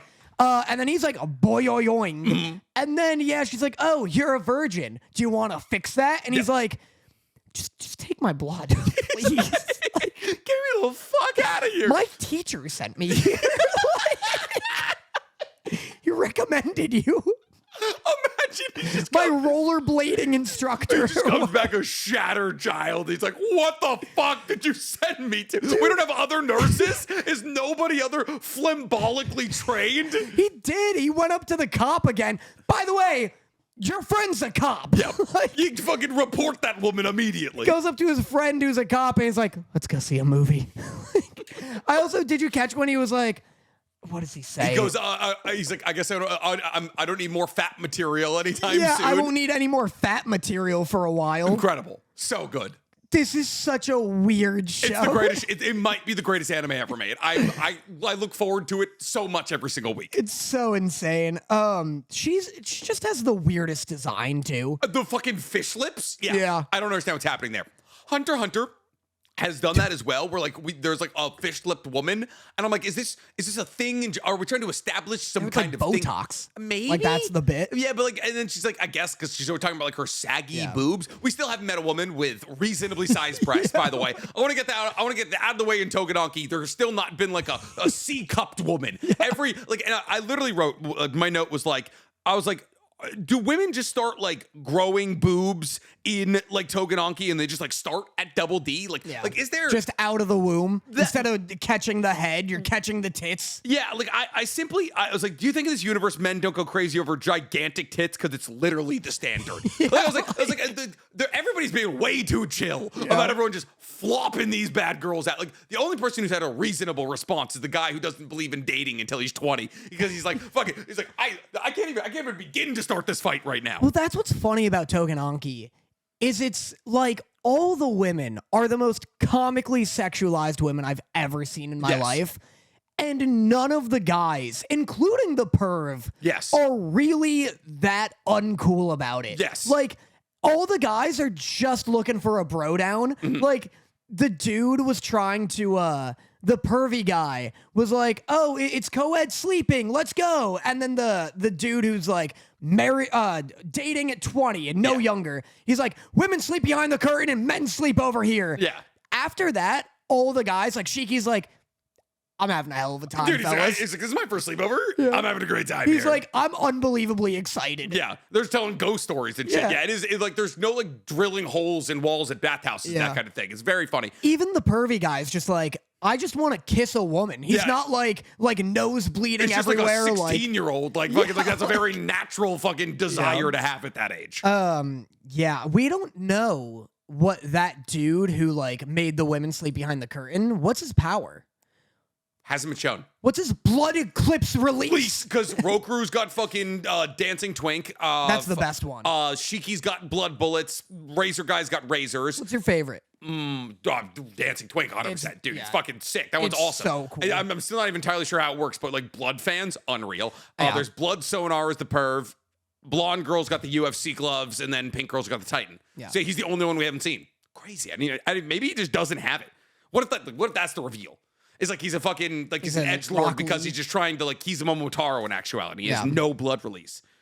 Man, what a fun last show. thing. Yeah. Anytime they say blood eclipse release, it's just fucking. Just great. They just don't make anime like this anymore. They simply don't have like a standard move anime out there anymore. Yeah. Like that was kind of like the niche that Fairy Tail filled up, was like everybody like yelled out their attacks. Like it was like fucking Natsu yelling like one of his 3 base fire attacks. Those just don't exist anymore. Yeah. Everybody's just got like fucking like some people like Gojo will say like purple or stuff like that, but like it's just not like people aren't just screaming out like standard moves. There's no 1, 2, 3 let them rip anymore. Yeah, this is my. Thank you for that. Yeah, gotcha.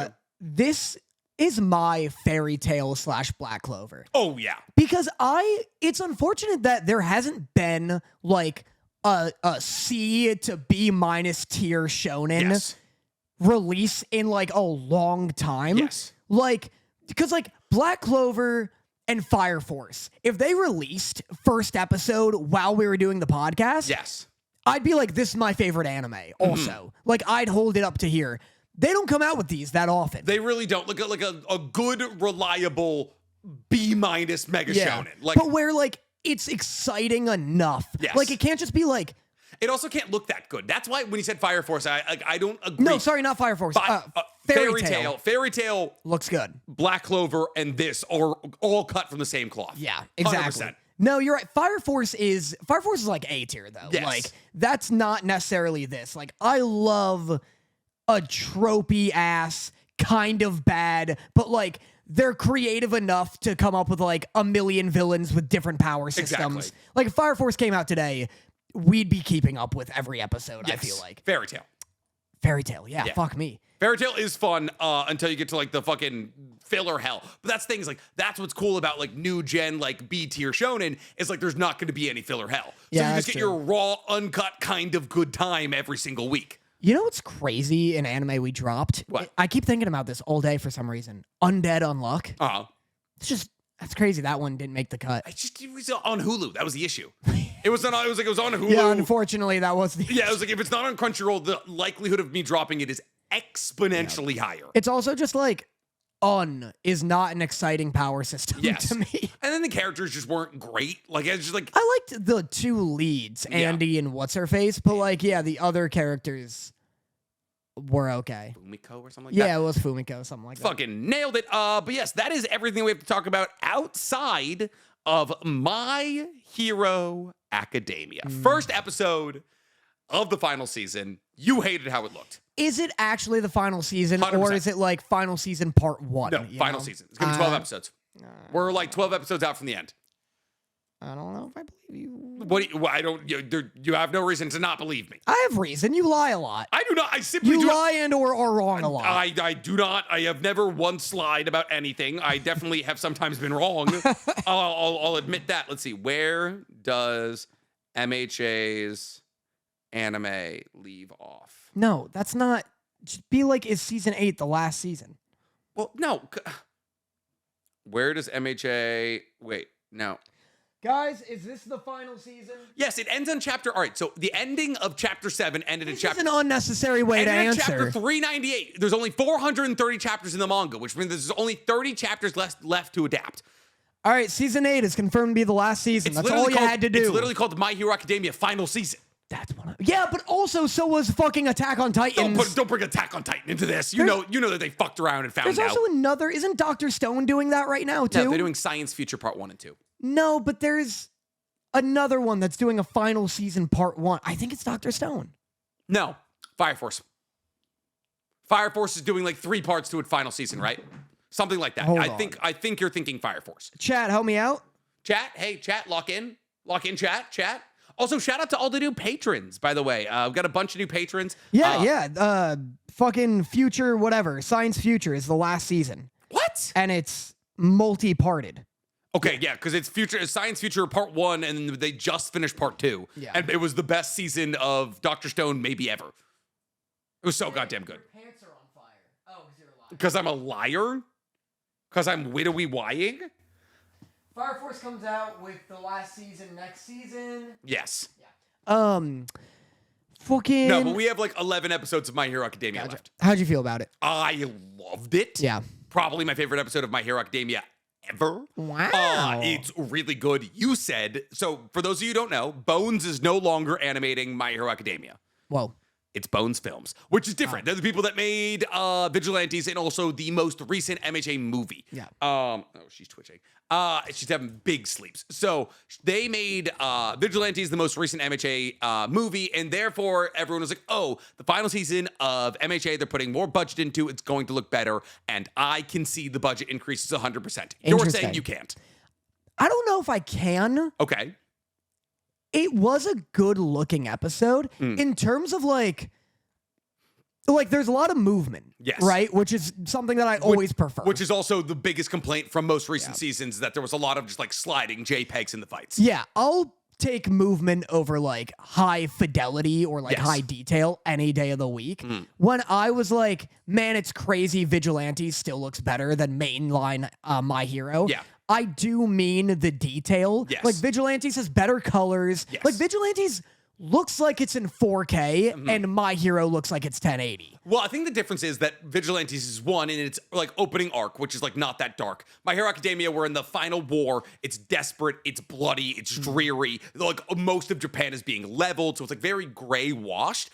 There's also the fact that like I think Vigilantes is like more made to look like a comic book. So like the outer lines like are bolder, like the black lines are bolder. There's like they use dots to use shading like in a very comic book way, and then also like comic books have like poppy colors, right? Yeah, it's a very like bold and expressive. Yes. Lightning looks sick. Yeah. This episode did look good. This looks better than the previous season, 100%. I'd say. Yeah. And I also love this episode. Yeah. I'll get my one critique out of the way. It's not a critique with the episode, but more just something I thought of thematically with what's going on with All Might. I wish his suit looked goofier. Okay, gotcha. Goofier is not really the term. I wish it looked more colorful and hopeful and bombastic. American-esque. Why is it Batman?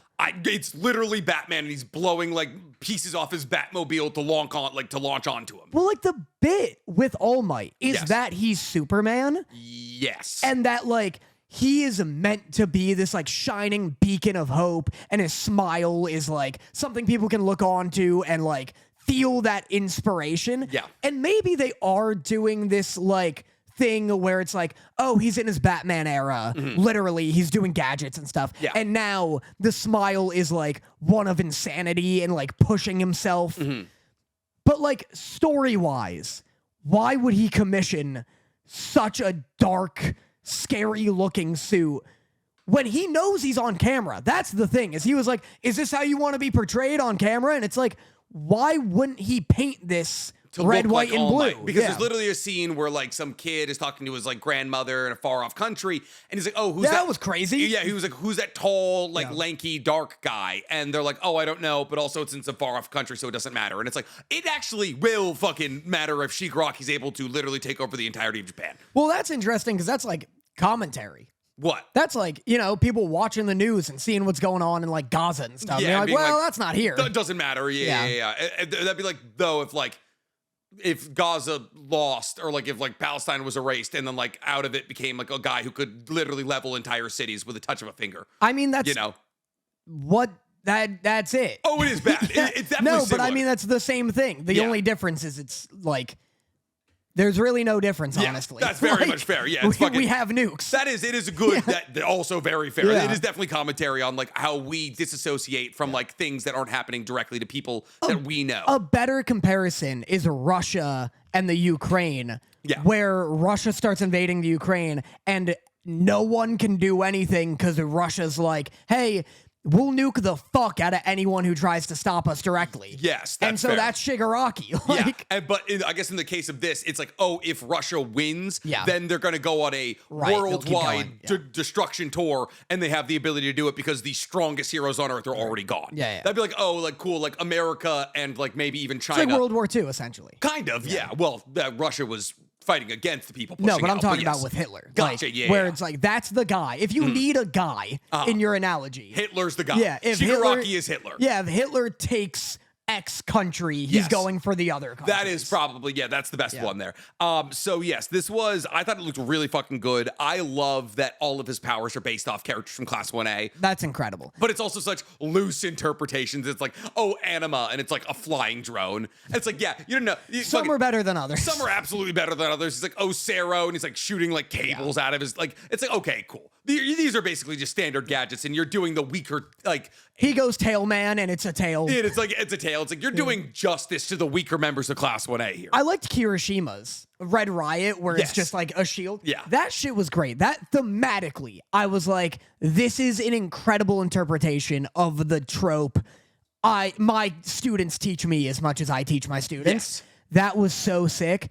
Real quick, though, doubling back, how do you feel about what I said about his suit being black and menacing for no reason? I kind of like it because, like, it's like he's no longer the symbol of hope, right? So, like, he's not the symbol of peace any longer. That's Deku. Like, there's like the whole scene where like it's like he's like, you're next, right? That's what like the 5th movie is about. That's like the holding of the ember. Like, the ember is burnt out inside of him, so he's no longer like this like smiling like super powerful hero. Like, he has to get down and gritty. Like, he has to like fight dirty kind of thing. Like, he's never had to do that. Like, he's had to be the symbol of peace that like could punch his way out of any situation. But like now he's like baiting One for All. He's like rage baiting him. Like he's like being dirty with how he fights. He's hitting him with an emo. He's literally he's gwittying. He hits him with fucking poison, like Pinky's like vial of poison. So like, he has to fight like Batman because like Batman, he no longer has abilities. So like I do like that shift because like he can't be the symbol of hope. That's up to Deku, you know? Yeah. So like if he burst onto the scene like red, white, and golden, he would be like, it would be like, All Might's here, and then they'd have to watch the death of All Might again, kind of thing. So he goes into this fight knowing he's gonna lose. So I think he's almost going to be ambiguous. Like he doesn't want people to see All Might losing again. Like maybe the people around him are like, they'll know that that's All Might kind of thing. But like the public can't watch All Might die twice. Yeah, I guess so. I guess that does make sense. There were some moments, I guess this is also kind of a criticism, not really, but this once again had some like shots where I was like, man, this looks kind of not that good, and I bet this looks awesome in the manga. Like this whole fight is fucking nuts in the manga. Is it? It's nuts in the manga. There's like a shot where he has like all of his gear on his back. Like he gets something, and he looks like Doofenshmirtz, like in a mecha suit. And I'm like, I bet this panel goes unbelievably hard in the manga. It's that one. Yes. This is the panel, and I'm right. Yeah.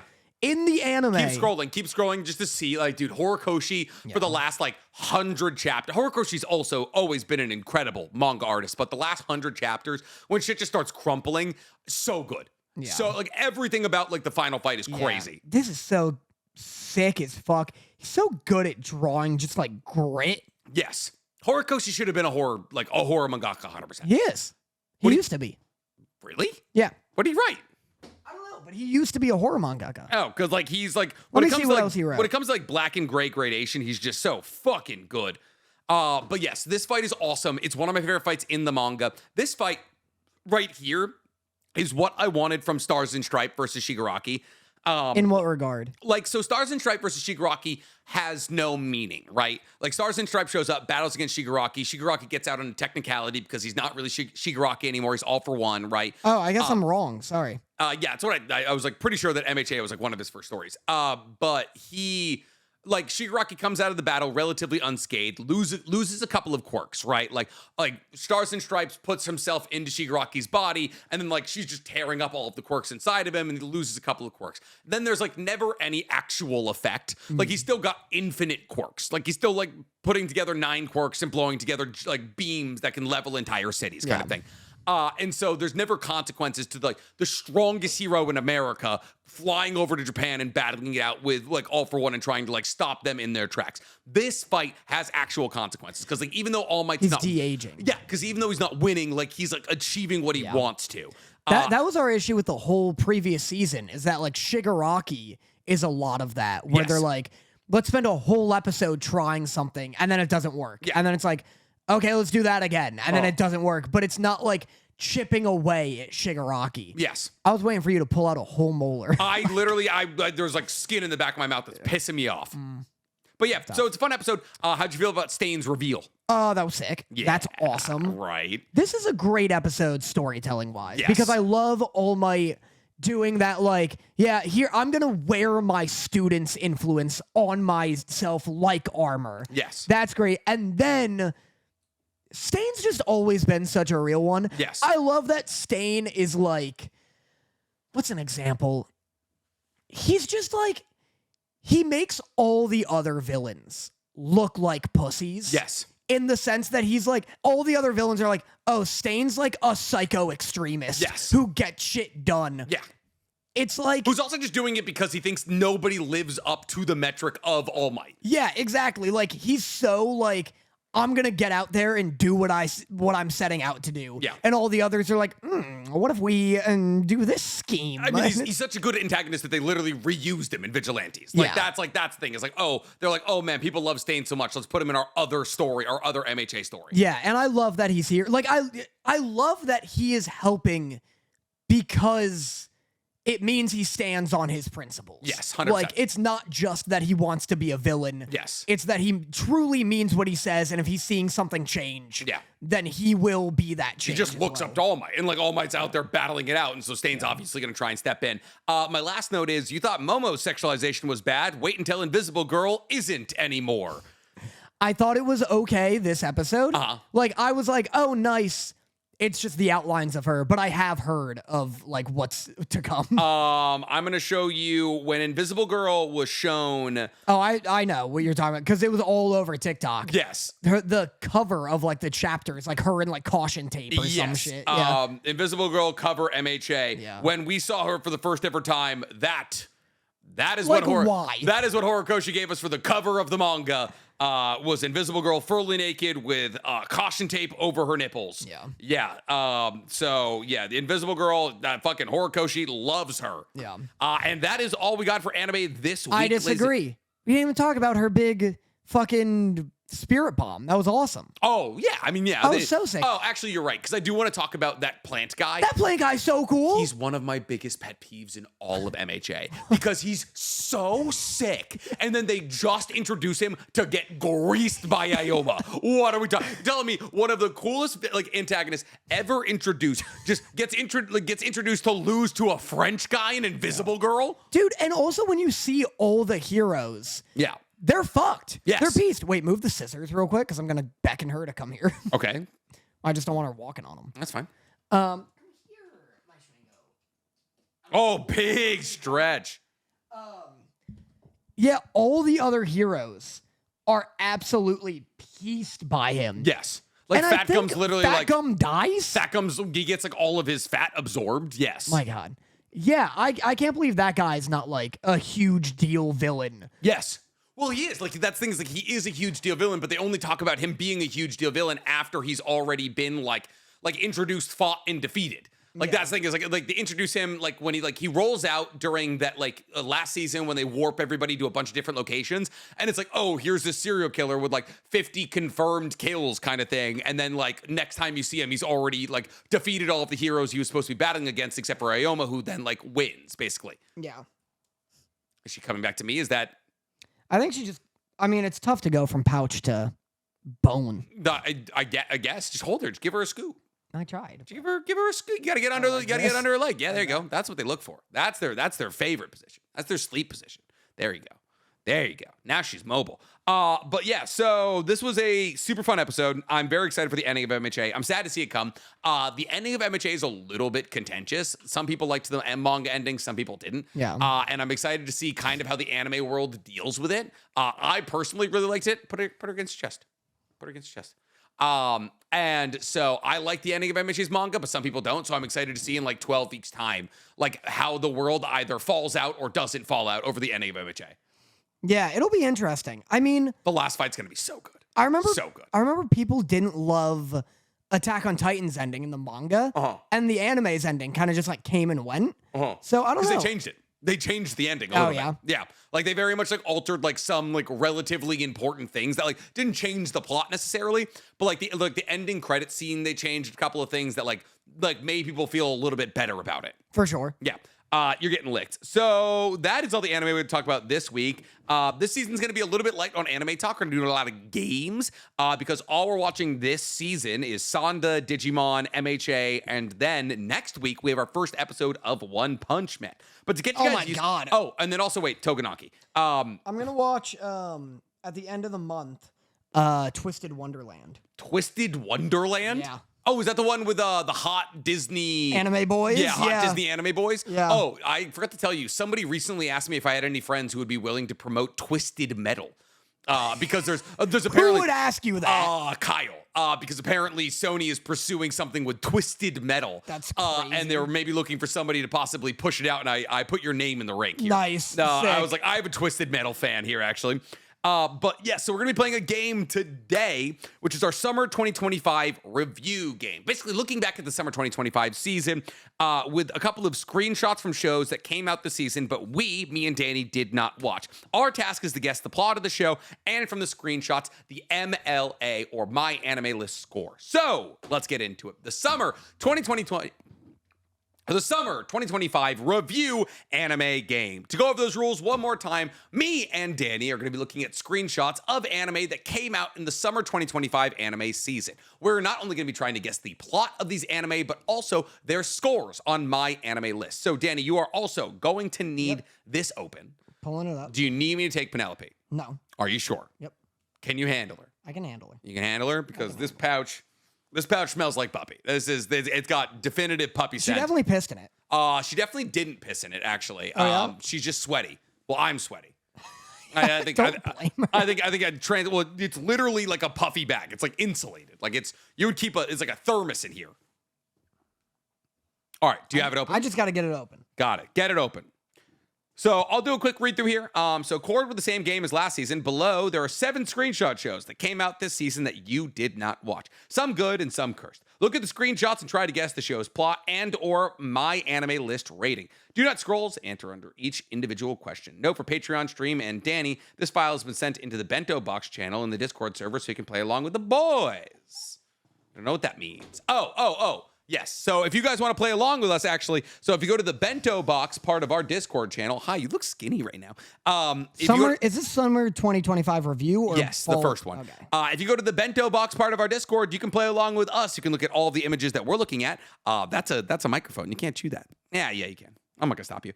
But we are on to our first game here, or we're on to our first images here. So our first image, we have what appears to be, and Stank's going to put all these up on the YouTube here, what appears to be a magical girl school anime. Yeah. So I'm seeing... Wait, how am I supposed to... I just have to, like, pull a name out of my head? No. You have to guess what the plot is. Oh, I see. Okay. Yeah, so try and guess what the plot is, and then try and guess what the My Anime List scoring Okay, got you. So I'll be like, oh, people... like. If you think this is a like, witch school, for sure. Oh, it's absolutely a witch school. It says, why would she start convulsing and become unable to even make a sound? That is the subtitling we have here. We also have what appears to be an abuse moment, a guy hitting a girl, and then there is what only can be described as an orbital laser strike of magic proportions, absolutely leveling what appears to be a large mystical city. This scene looks sick as hell. Yeah, it does look crazy. I thought these were jellyfish. If you scroll in, there's a bunch of dragons like flying around the lasers. There's some giant door open in the sky descending from portals. And then there appears to be some kind of mage out on a ledge, maybe calling in like this fucking like airstrike. I bet this is like the opening 15 seconds of the anime. They're like, hey, magic was revealed into our world 30 years ago when the evil witch Gamora leveled the town of Wallachia or some shit like that. I'm gonna say this is a story about a magical girl school.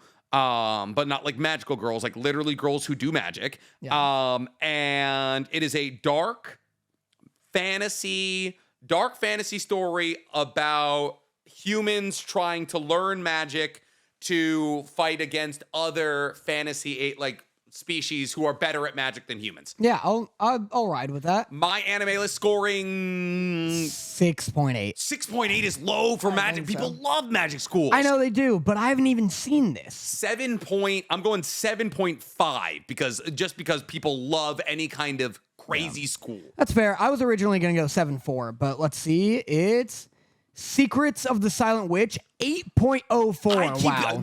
So this is fucking Secrets of the Silent Witch. Every time I finish a show, like if like, you know, on Crunchyroll, if like you get caught up with a show, it's like, oh, hey, watch this next. Yeah. This is the first thing that gets recommended every single fucking time. And then it's like Orgus. Man. And then it's fucking, hold up. What is it? It's like, dude, there's this show that looks like the meanest show I've ever seen. I think it's called Ugly Mug. Damn. It's called Ugly Mug Epic Fighter. I keep getting recommended this on my Crunchyroll scroll, and it's got like a 3.7 on Crunchyroll. But you want to look why it's called Ugly Mug Epic Fighter? It's because an ugly guy is good at fighting. That's tough. What the fuck? What are we doing? This is just Sakamoto days. You're 100%. It's medieval Sakamoto days. In a world where magic's powered by words. Most magical worlds. The fireball. I didn't ask how big the room is. A genius discovers a way to cast silent spells because she is too shy to speak in public. She's then sent on a secret mission that, to her dismay, includes a lot of socializing. That actually sounds like a lot of fun. I kind of like that. Also, I already buy that would make her the strongest witch in the world. If you don't have to say fireball out loud, like it's like cool. You have no time to react to I cast Death Ray. Yeah. That's sick. I'd check that out. That does sound fun. That sounds like a cute watch. It sounds like a cute girls do cute things anime. So you'd probably hate it. Actually, I'd check it out. It sounds like there's violence. I mean, yeah, there's a town getting leveled. Scrolling down, there's an anime that looks like Baki mixed with Konosuba. Okay, yep. So we're seeing a boy screaming. We're seeing a bunch of naked men around a guy with his head on the table. And then we are seeing a man be bound. And then seemingly, that girl's holding what appears to be makeup brushes. I'm going to say, and then there's a maid that's tying him up. I'm going to assume this is a cross-dressing anime of sorts. This guy gets forced into maybe this guy. Oh wait, I think I might know what this is. I think I have a feeling that this guy gets in debt, and he has to work in a maid cafe to pay off his debt. I could have dreamed up that concept. Maybe. I believe that definitely sounds in line with the types of dreams you have. This could actually be a dream I had where I thought of a guy goes into debt and then has to join a maid cafe because the maid cafe owner thinks he's cute, and so he's now getting dressed up like a girl. That's in line with the second image, which is him surrounded by naked dudes who are drinking beer. Yes. And then the third image, which appears to be a girl holding makeup brushes and him being bound against his will. And the first image, which I think is him in a stranglehold. Yeah. You think that's him in a that might actually be. I thought that was him screaming, but he actually might be in a stranglehold. You're right. Yeah. So you want to lock in with my idea here? Yeah. I'm going to go, this is one of our cursed items here. I'm going to go for a 6.3. Yeah, I'll do 6.4. This is Grand Blue Season 2, cult classic comedy revival after 7 years. College student in a diving club that are more interested in getting drunk and stripping than diving, although they do that sometimes. MLA score 8.55. This is significantly better than the previous one. This is rated higher than Gatchiakuta. Oh my God. That's as high as Dawn. My goodness. That's as high as, well, the Fragrant Flower Blooms of Dignity is like an 8.8, 8.9. Yeah, people are real into that one. Yeah, because it's literally just Romeo and Juliet. You are going to come here, and you're going to chill out. But that is insane. It's about a diving club. This next one looks sick as hell.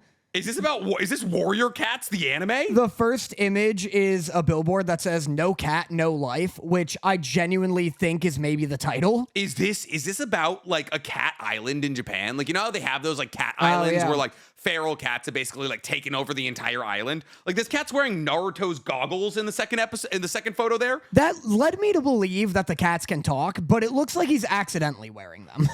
You think this is like what a stupid little idiot cat that like like he fell into it. Killed childhood Naruto. It looks like this is a POV, or someone's like sleeping in the foreground, and that cat's just rummaging through their shit. I think you might be right. I think it's somebody. It's like Isle of Dogs. I think somebody ends up on a cat island. I can't tell if the cats are CGI or if it's like very much like dark Ghibli vibes. I don't think they're CGI. I don't know. It is hard to tell, actually. I think the cats might be CGI. I'm going to say this is a story about a man who like maybe gets marooned on a cat island, and then he's just got to maybe he becomes like the human who has to take care of an entire island of cats. For sure. But it looks too dark. So the thing I said.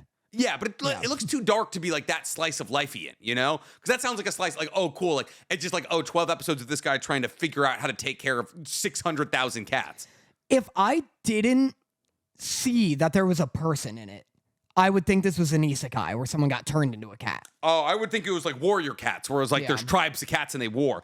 I'm going to give this, because people love cats, and everything has been way higher than I thought it was going to be, a 7.8. I'll give this a 6.5. I think the CGI cats are leading me to believe. But otherwise, it looks good. This is Night of the Living Cat. Let's go. A virus turns the human race into zombie-like cats. There are a few survivors that remain human and must work to stop the virus from spreading, which is transmitted through hugging and cuddling cats. MLA score 6.35. Let's go. Yikes. I've heard of that one, actually. So you just have to not snuggle cats and then you're good to go? Easy. That's easy peasy. I can live with that. Although I will say, cats love snuggling people who are allergic to them. They just know. They live for it. Yeah. They live for it. She's hanging out with her uncles. I just want to see it. Neutron, please. He's terrified of the puppies, by the way. He's absolutely terrified of them. Please don't come this way. Please don't come this way. Do not come this way. All right. Up next, we have what appears to be the cutest anime maybe ever drawn. This is it looks like a postcard, the anime. Yeah. There's like 4 images here that just look like the first image, it looks like a Sims. It looks like Japanese Sims.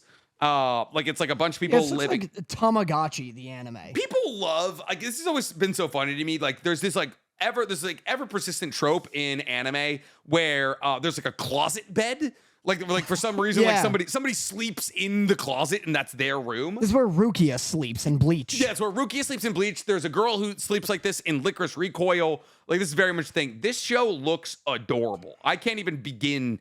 I'm assuming this is about running a restaurant. I was going to say, I think this is like a Ghibli-esque, like a little girl doing a job she's not supposed to be doing. Yeah, this is a girl. This might be Kiki's delivery service, but instead of a broom, she uses a moped. That's what I'm going to say. I think she's running a... Let's see. God, these are not helpful images. I feel like if we do this game again, my biggest gripe with this game is that we don't have strong enough clues in the images to make an actual educated guess on anything. I don't know. I see her on a moped. I see her living her life with what appears to be her mother and a sister of sorts. I wonder if it's not her family. This is Bob's Burgers in Japan. I'm telling you, this is Bob's Burgers in Japan. My guess is that she's living with a family that's not hers and has to do jobs. Okay, so literally Kiki's delivery service. Yeah. Yes, but with the moped instead of a broom. City the Animation. Slice of life comedy about and a spiritual successor to Nichijou. Nichijou.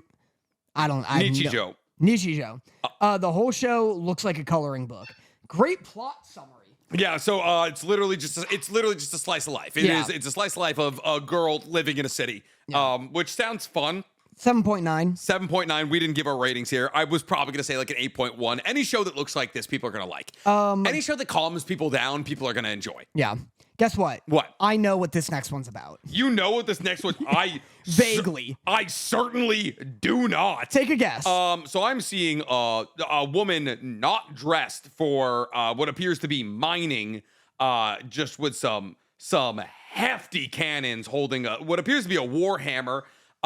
There is then I'm assuming the same woman standing next to what appears to be a child. Just looking at a real Georgia O'Keeffe rift here, if you shall, just the kind of mineral line that 3 or 4 beers would let you look at differently. And then there's a child holding books. This looks gorgeous, actually ridiculously high level animation. Every still I've seen looks movie quality. Yeah, I'm gonna say this is a story about geologists. This is some animified geology story, and they find minerals from a different world, something like that. All I know is it is indeed about geology. Okay, cool. And that's it. I have a friend who's going to grad school for geology right now. Huge. And this popped up on my Instagram feed for some reason. By the way, they clock their reflections in the mirror sometimes. Yeah, I took some pictures. It's pretty great. Good. And so this is kind of like I was in college when Cells at Work came out, doing a biology degree, and everyone's like, "How do you feel about cells at work?" And I was like, it doesn't teach you the Krebs cycle. I'll tell you that much. Fucking, I was like, yeah, cool. You understand how a red blood cell carries oxygen. Congratulations. So I'm gonna say, yeah, it's about geologists and they're finding minerals from another world. This is beautiful. The girl's hot, and I'm gonna say this is a 8.2. Okay. Ruri rocks. Yes. Ruri loves crystals and meets a mineralologist. Huge. Who shows her a whole new world. Cute girls doing cute things with the 2 most gorgeous women this season. Huge. I was right. I'm looking up these women. Ruri rocks. I've seen them. They're right. They're absolutely right. So I'm seeing what I'm assuming is Ruri. Oh, wait, hold up. I know why you know this. It's because of this girl. It's because of this exact cutie patootie that's right. You made a TikTok about her, right? Didn't you? No. You didn't? No. Have you seen this girl yet? I think. She's cute. This is the most you girl that's ever been brought to animation. Yeah, she's got short hair, round face, big glasses the size of her head. This is the most I actually might watch this show. This is absolutely this is the cut of my jib. Dude. I might also let's watch an episode. Oh my god. Let's watch an episode of this show because I was gonna watch an episode with my geology friend and see if she thinks it's up to snuff. What? I'm just the more I'm Google imaging, the more I'm getting intrigued in this show, dog. I might this could be a big come up for your boy here. Next up we have oh god. Yep, I actually know what this one is. Yeah? But I'm gonna let you try and guess what this one's about. Okay, let's because see. I watched the first episode of this one because I heard it was coming out and I could not believe the premise. Okay, the first one is a bunch of schoolgirls with submachine guns yelling fire, fire, fire. Yes. And then the next image is someone bound and also fucking another person. And then it says guillotined. Yup. And then the third image is somebody watching the show. Someone reacting to it. Well, that's me. That's somebody watching the show while also watching a video from Hammer's Collectibles pre-fucking hair plugs. That's me putting together the Pikachu Hashirama statue that's right there. That's so funny. Oh my God, my hairline was so busted. I think this is about... Oh, and I'm in the other corner, actually. Wait, you are? Oh, we're covering... They're fucking on this train. They're using us? Yes. Oh, they're using us as fucking gotcha. Okay, cool. They're having sex on the train. They are. Okay. God. I don't know. Everyone's having sex. What's happening? She's just licking. Man, I didn't know. I think sex must be the power system. I think this is about a group of girls who fight giant bugs. Okay. With their submachine guns. Uh-huh. How does that make sex the power system, though? I don't know. Maybe it makes their bullets stronger. Yep, like Kaiju number 8. Yeah. More bodies you've collected, the bigger your bullets get. I think they fight big bugs, or it's a mech anime. This looks like a mech anime. Okay. What do you think the rating is? I'm actually surprised this has a My Anime List rating. I actually didn't know that. 6.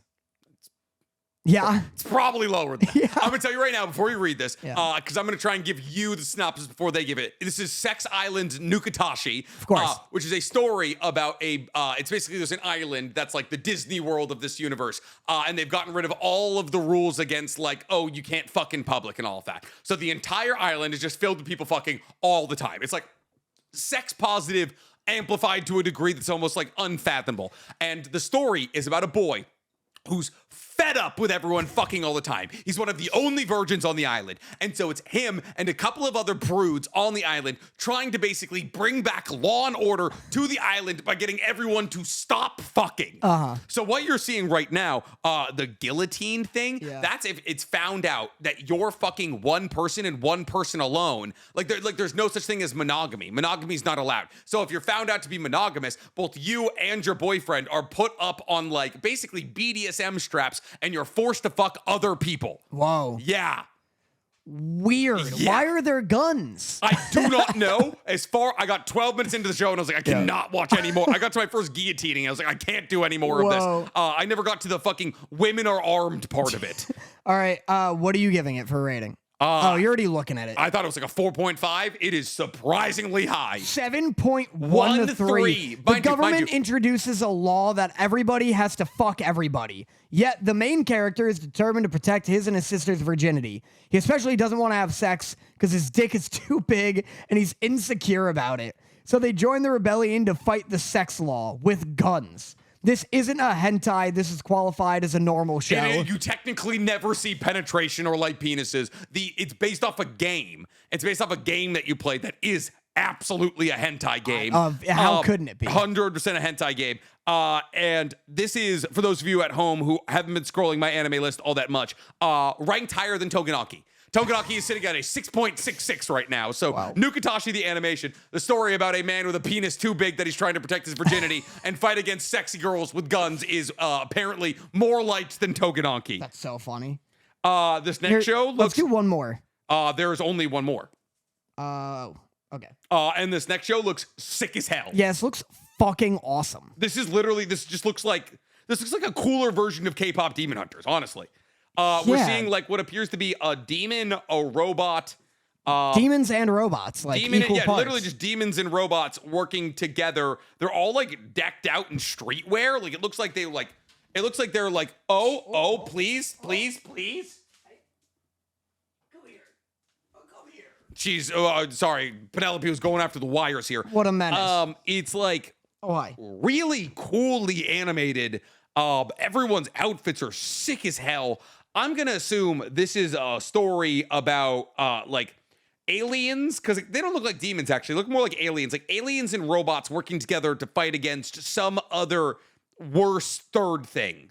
Yeah, that's a fair assessment. I think they're also in high school. You think it's like a high school alien robot battle royale against like maybe humans or something? Maybe. I don't know. It's really cool. I'm hoping it has like an 8 or something. I could see this actually being one of the cursed ones because we haven't got that much stuff that's cursed. Yeah. I'm going to say this is a shockingly low 5.9. Okay.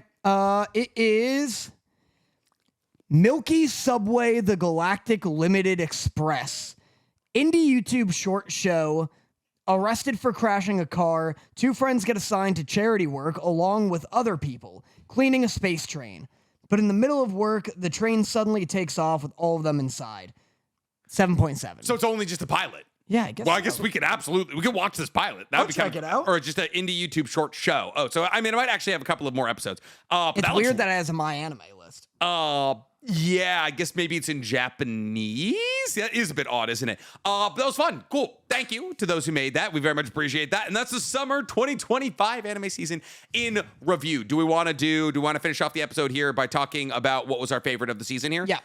So I'm going to pull up my anime list. I pulled up Mark Sanchez accidentally. He got arrested. Who's that? He's an old Jets quarterback, and he tried to fight a guy, and then he got stabbed by the guy he tried to fight, basically. Oh, in the truck? Yeah. Dude, did you see the photos of that guy? No.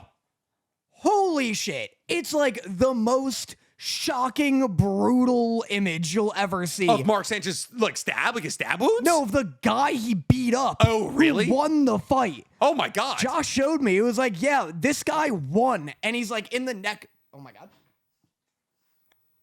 He's like in a neck brace? He's like in the neck brace. Let me see. It's crazy. So the things that we watched this season are Dandadan second season, Gatchiakuta, Kaiju number 8 second season, The Summer That Hikaru Died. I watched Sakamoto Days Part 2, but he's not going to rank that. I watched Dr. Stone, but he's not going to rank that either. This is the guy that won? Yeah. Holy fucking shit. Wow. Yeah, I would have stabbed Mark Sanchez too. Yeah. Oh my God, that's crazy. Tougen Anki, I guess we probably won't put Clevitus on there on account of the fact that you didn't watch all that much of it. I mean, I only watched like 7 episodes. But yeah, so we have to rank Tougen Anki, Dandadan. Yeah, I know. You're awake now, so you're bitey. We have to rank Tougen Anki. We have to rank, you didn't watch Sakamoto Days, Kaiju number 8, The Summer That Hikaru Died, Gatchiakuta, and Dandadan. Those are the ones and that we... And 2B Hero X. And 2B Hero X. But I guess, yeah, we can count the second. Do you want to count the second part of that as a Summer 2025? Okay, cool. So last place, let's start from the bottom here. What's your last place anime out of all of those? I think Summer Hikaru Died. Oh, and Takumi's Original Sin. Yeah. We have to count that as well. So I'd also agree that it is The Summer That Hikaru Died. I don't think that means that The Summer That Hikaru Died is bad. I just think it means that The Summer That Hikaru Died wasn't as good as everything else we watched, which was all incredible. Yeah. Like, you didn't watch a lot of the stuff that was just okay. Like, yeah, Clevitus was just okay. Yeah. Like, that would be bottom of the list for me, I would say, because that was the only anime this season that I technically dropped, and I'm like still kind of thinking about picking it back up. Right. But yeah, Summer Hikaru Died. Just the pacing wasn't great. There was a lot of like setup for not a lot of payoff. I would say like I'm excited to see what happens in season 2, but I'm not like ecstatic about it, like its continuance. Yeah. I would say after that, Kaiju. You want to put Tougen Anki above Kaiju? Brother, you'd be shocked at the stuff I'm putting Tougen Anki above. Because Daddy? I'm riding with you. I'm 100% riding with you. Tougen Anki was better than Kaiju. It had flavor. It had Kaiju number 8. Listen, there's good episodes in there. Reno versus that Hanju. Yeah. The reveal of the Kaiju number 10 suit. Everything that happened with Kikaru this season was incredible.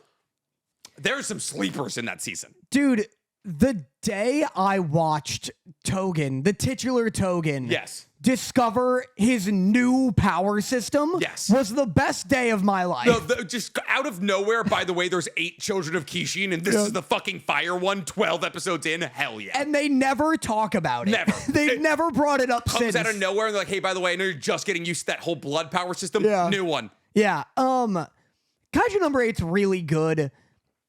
There were good episodes. I love the last one where Hoshina fuses with his suit. Yes. Like, that shit was great. Yeah, I think just pure raw enjoyment.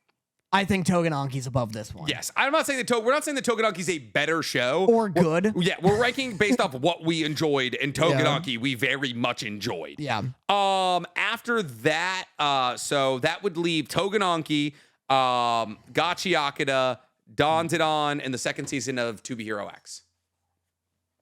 Can I do something crazy? What? I think Gatchiakuta. You think Gatchiakuta? So you didn't like Gatchiakuta?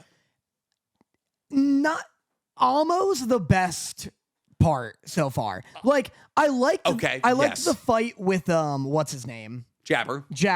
That was good. Gatchiakuta really didn't hit its stride until these last couple of episodes. Mm-hmm. These last 3 episodes were really strong. Yes. And it's tough because I'm coming into it as a manga reader, which is, in my opinion, better because the art's just like there's so many panels where I just like stop and stare at it. Yeah. And I don't think the animation compares to it well enough. Mm-hmm.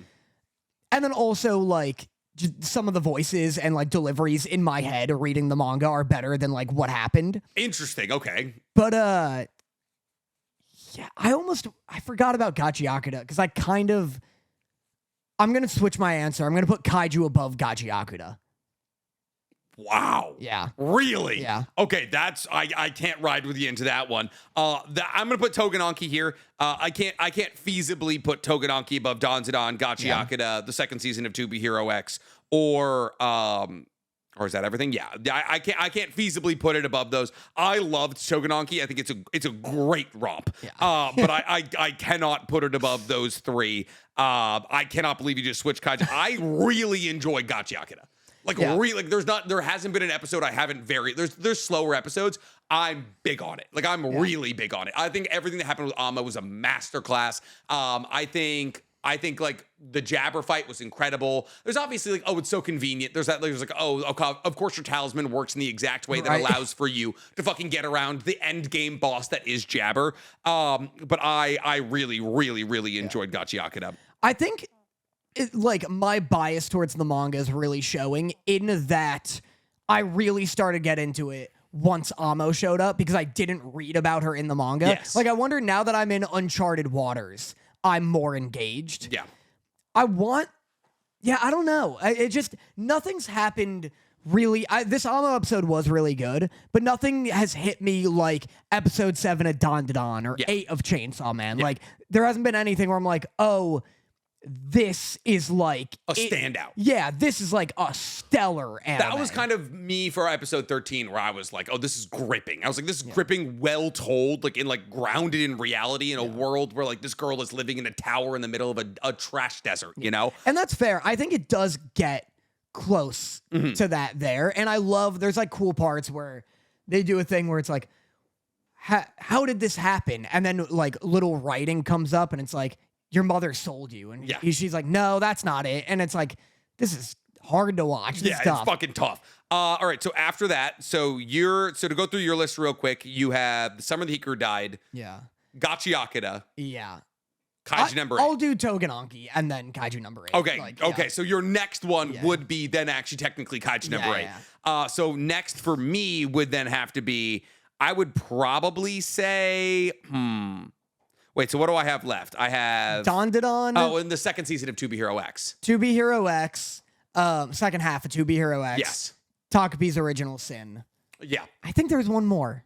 So, and then, Dandadan, the second half of 2B Hero X, Takapi's Original Sin. No, that's it. I guess so. Yeah. My next would be the second half of 2B Hero X. Interesting. The second 12 episodes are better than the first 12 episodes, but there's a couple of episodes in there that are not great. Like the Johnny's episodes when we're revolving around I thought Deathstroke's episodes are going to be a lot of fun, or Ghost Blade's episodes are going to be a lot of fun. That whole fear thing with the DJ guy, those episodes aren't that great. However, the reveal and the building out of all the consequences toward the end and all of these characters coming back into the fold was so fucking good. Yeah. And the action is incredible. Queen versus Boa is great. There's so many characters. There's all-time characters in 2B Hero X. Genuinely. I think X is an all-time character. I think Queen is an all-time character.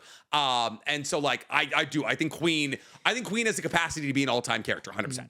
Queen's barely. I like Lolly. I'll give you that. Or Loli. Yeah. She's the only one who I'm like, oh, I'm gonna remember you. Yeah. Years down the line. Yeah. I'll also put 2B Hero X in this slot. Yeah. This is about where it goes next to Takapi's and Dandadan. Yes. Masterclass, literal masterclasses that deserve to be talked about for a long time. I think 2B Hero X. I also think there's a huge gap between those top 3 and the others. Everything else. 100%. Yeah, I think 2B Hero X, Dandadan, and Takapi's Original Sin are high 9s, mid to high 9s. Everything else from this season, Kaiju number 8 is a low 8. Summer the Hikaru Died is a low 8. Gatchiakuta is a mid 8. Yeah. There is a whole point difference between the top 3 and the bottom 4 here. Yeah, Tougen Anki's a sparkling 3. The sparkle, the shiniest pile of shit you've ever seen in your entire life, dude. Yeah, but no, I agree. And I think 2B Hero X is a show that if I rewatch it, it'll be higher in my mind. Yeah. But because I'm not that into anthology stuff and the structure is so confusing. Yeah.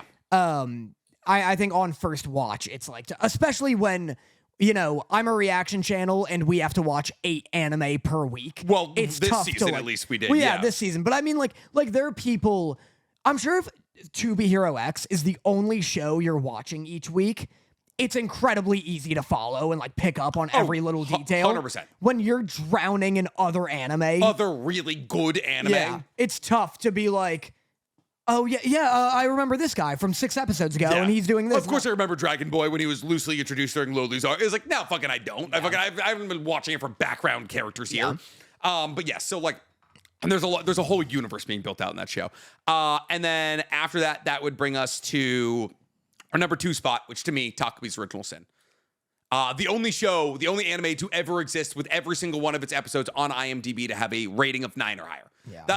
Yes, it's only 6 episodes, but like that is insane. The lowest rating episode on Takumi's Original Sin is a 9.3 on IMDb. It is an artistic masterclass. I've never seen so much directorial division, like an artistic vision applied to an anime as you do with Takumi's Original Sin. Whether it was the scene of like blood dripping down, like going into like a sink and like that being like the reflection, or like the unveiling of, I think it was Asuma, whatever the boy's name was, like his lines getting all sketchy and his brother coming in and like a burst of light and like bringing it. The all-for-one hug. The all-for-one hug. Like so many like crazy artistic decisions created. Like what was a no-name story, at least to me, one of the most sensational watching experiences over 6 weeks I've ever seen. No, I agree. It's such a great, tight 6-episode anime. I don't remember if it fully sticks the landing. I kind of remember being a little confused about the ending, but not in a way that I was like, oh, this has ruined the show. Yeah. But yeah, it's really, really good. And it's really like impressive that they're like, this is just 6 episodes. Yeah. Like this is the whole story. And because it's 6, every episode can have some like exciting, thrilling thing happen. Yes. Whereas if they were like, let's make it 12. Yeah. Pacing gets way the hell slowed down. And they even, like, the first episode is like 33 minutes long. Like, they absolutely could have added more episodes in, dragged it out a little bit, but no, they condensed everything into as short a time frame as they could. Asuma's episode with the pancakes is like one of the best pieces of media I've ever experienced. Yes. And then Dandadan at number 1 for both of us. Yeah. The characters are great. This season is somehow better than season 1, in my opinion. The only thing that hurt my enjoyment of this season is the fact that we saw the premiere. Because we saw the premiere. Really? It's the first 3 episodes. Yes. And then we have to wait like 2 months. Yes. And then we have to wait 3 weeks because those episodes come out. I just rewatched the episodes. Yeah. That's for the best because it ruined my experience. Because then once it's finally caught up, I only get like 9 episodes with it. Yeah. And it's like at the end of an arc. So it's at the end of arguably the best part of the season. 100%. I get the last episode, which is great. Yeah. But then it's a few like slower, fine episodes with the band and stuff like that, which were not like, when I say fine, like a Dandadan fine is still like a low 9. Yeah, exactly. A Dandadan fine is like a My Hero Incredible, you know? Like, so yeah, I'm coming into it at like the lull of the season. And then just when it picks up, they're like, oh, come back in 2029. Yeah, literally. Like, I think we'll probably get, because this season got split into like 2 seasons, basically. It was like, supposed to be 24 episodes. That's why like that 12 episode mark is kind of a weird cutoff. Yeah. And like, so that's why we kind of got these seasons really close to each other. It's because like, oh, they've always been working on this as like one continuous project, basically. It's probably going to be a while until we get more Dandadan. They said, I think, actually 2 or 3 years. Yeah. That makes sense. Yeah. Well, they were like, I think it's 2027, they said. And people are like, what the fuck? And it's like, hey, it's pretty much 2026 already. It's also, we're 2 months away from 2026. That could be a 15-month turnaround to get a 12-episode season. That's very standard. Yeah, and this season was just so sick. That last episode is, like I said before, it's like the first time in years I've been like, oh, there's a new guy making this episode specifically. It's movie quality out of nowhere. Yeah. But what an incredible season. Man, oh man, were we ridiculously spoiled. The best anime season I can legitimately remember. Followed up by one of the worst anime seasons I can remember. And we'll talk about that next week. But what is Blue Lock season 3 coming out or something? Well, no, it's just this season is just so weak. Like we're going to be talking about My Hero Academia, Digimon, and Sanda. Those are our 3 shows. And Tougen. Those are good shows. When you talk weak seasons, I get war flashbacks. Nothing will ever. To Daima, Blue Lock. Maybe that's it. I think that was towards the end. That was all we were talking about because we just had fucking Ghibli. We're just doing Ghibli brain rot. Ghibli. I'll never Yeah, I don't think I'll ever forget that. In the way that I don't shut up about Jujutsu Kaisen Season 2. Yeah. Which comes out, 2 seasons. Season 3, yeah. Yeah. The way that that's like my gold standard of like when we were in a peak season. Yeah. Honestly, this past one, when it was Dandadan, To Be Hero X, Gatchiakuta, all these, that was another peak season. 100%. I will always talk about the Great Depression that was December of 2024. Yeah, which was Diamond Blue Lock. It almost ended the podcast. All right, do you have any best boys? Yeah, I'll do. A lot of video games came out, but I'll skip that. Digimon game came out. It's awesome. Really? Borderlands 4 came out. It's sick. I saw that the dunk guy is back in Borderlands 4. Yeah, he comes back. Yeah. He finally makes that dunk. Battlefield 6 is coming out this week. Dude, Battlefield 6 looks so good and COD looks so bad that like they're literally doing such a good job of advertising for Battlefield 6. It's crazy. I know. If you get Battlefield 6, you can play with me, Josh, and John. I would love that. Let's do it. I would love that so much. Let's do it. The people who have been working my laptop, they've had my laptop for 2 months. I think it might be sold. I got a call. They're like, your motherboard's fucked, and I was like, I'm not. I was like, my motherboard was fine before they got it, like before you guys got it, and then they're like, okay, and then they hung up. And I keep forgetting to go pop in and be like, hey, you have my $3,000 laptop, please. Buy it on Xbox or whatever. That's got. a great idea. PlayStation. I don't have PS5. I'll do, yeah. But that's coming out. Ninja Gaiden 4 is coming out this month. This month's unreal for video games. But I want to draw attention to a comment I read on a TikTok where White Monster said, every mid IP has people saying, oh my god, you have to read the manga. It's way better. Like, no, the anime isn't good because the source material wasn't good. Just incorrect. It's insane. It's an insane take because like there is objectively worse anime adaptations than the manga. Yeah. Like it's like, oh cool, like if you want to get into One Piece, read the manga. Yeah. Like the pacing of the anime is so are you saying that the One Piece manga is bad because like the anime is ill-paced up until episode 1000? No. Like there's obviously there's so many things that need to happen for a manga to be turned into an anime. There's a million places to fuck up. Yeah. No, for sure. And it's also just like animation does matter. A lot of people love being like, oh, well, like, the story can just carry it. That's not always the case, because when it's a manga, you just pretend it's animated in your head. Like, it looks a lot better, and obviously, like, art quality in manga also matters. Like, Vinland Saga coincidentally is an incredible story and has incredible art, and that's why I can't go to the anime, because, like, even though season 1's animation is by Wit and it's great, it's just like will never compare to the manga for me. Yeah. But not even like considering animation quality, there is just like sometimes where the anime just absolutely drops the ball on the manga. Yeah, just eat her. Just eat her right in front of me. That makes getting this thought out easy. She's so cute. I'm sorry. She's staring directly into my soul right now. She's real good. But yeah, there are so many actual instances where the manga is significantly better than what has turned out to be a bad anime. Yeah. That's it. So that's your best boy is White Monster. That's my piss boy is White Monster. Nice. Fucking get him. Do you have any news? No. Besides the video games? Cool. Neither do I. Which brings me to our What's your best boy? Oh, you're right. Don't. My best boy is Penelope. No, boo. Come up with something real. My soon to be doctor, Penelope. No, my best boy is your fans, honestly. Because I'm going somewhere with this, and this has been a brewing thought. It's definitely not my actually, you know what? No. My best boy is my contractors. My home contractors. That's my piss boy, because boy oh boy is building a house fucking not fun.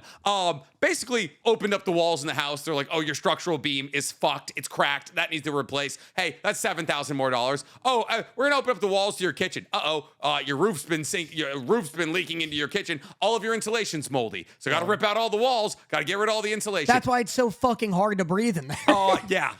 Family lived there for 25 years. Whoa. And they sold the house because the woman who lived there originally died.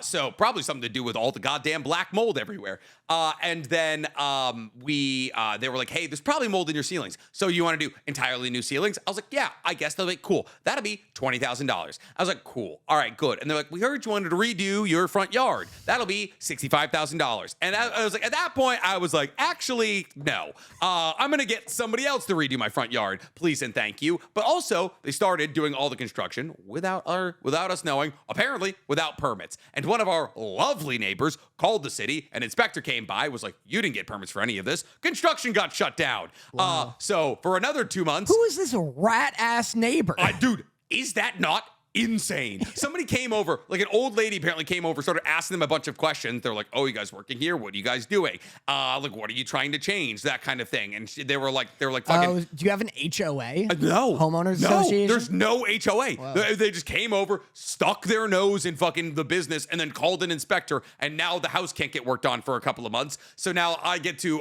pay a mortgage and a rent for like 2 additional months, which is great. It's so good money wise. And that's what all the financial people say. They say, make sure you're paying a mortgage and rent simultaneously. That's what they say. So yeah. So that's what Mr. Monopoly says. Yep, he loves it. He's like, have as many properties as you possibly fucking can. And I'm property maxing right now, all right? I own a house 600 feet from the house I'm currently renting. So yes, that's my piss boy of the week is home ownership. That's who my piss boy is.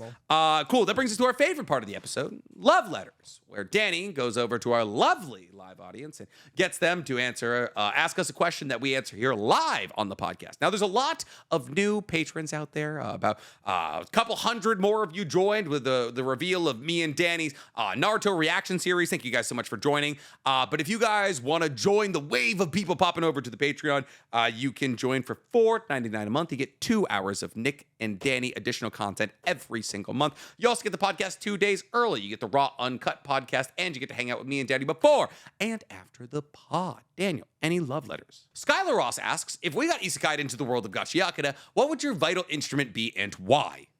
It's got to be something that you use a lot. And that you always have on you. Yeah.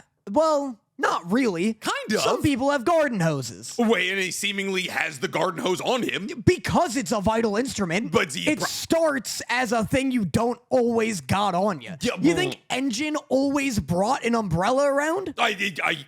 Man, that's a good question. That's not how it works. It's not a good question. I'm explaining to you it's not true. That's good. But like Rudo's Scissors? Rudo's always wearing his gloves. Scissors.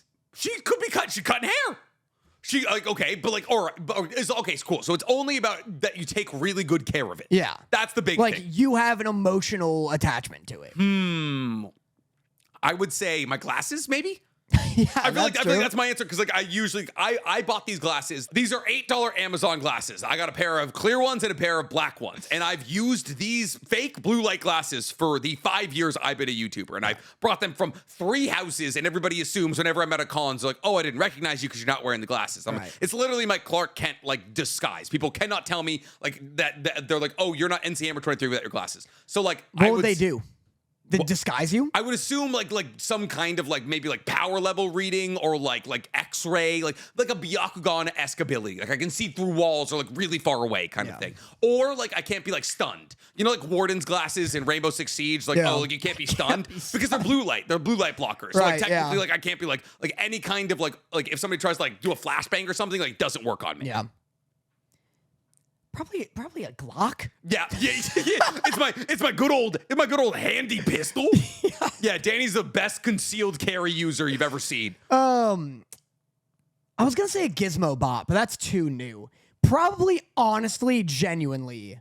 But a gizmo bot could like turn into like a mini. I'd be so sick. Mini mech. That'd be sick. Listen, I'm not going for what I want it to be. Yeah.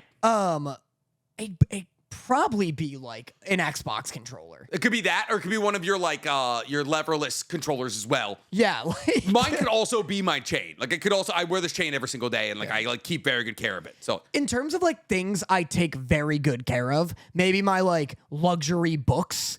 Your leather bound. It'd be a leather bound DVDs. Yeah, exactly. It'd be something like that. I think it'd be an Xbox controller. Like through my entire life, that is the item that has been most attached to me.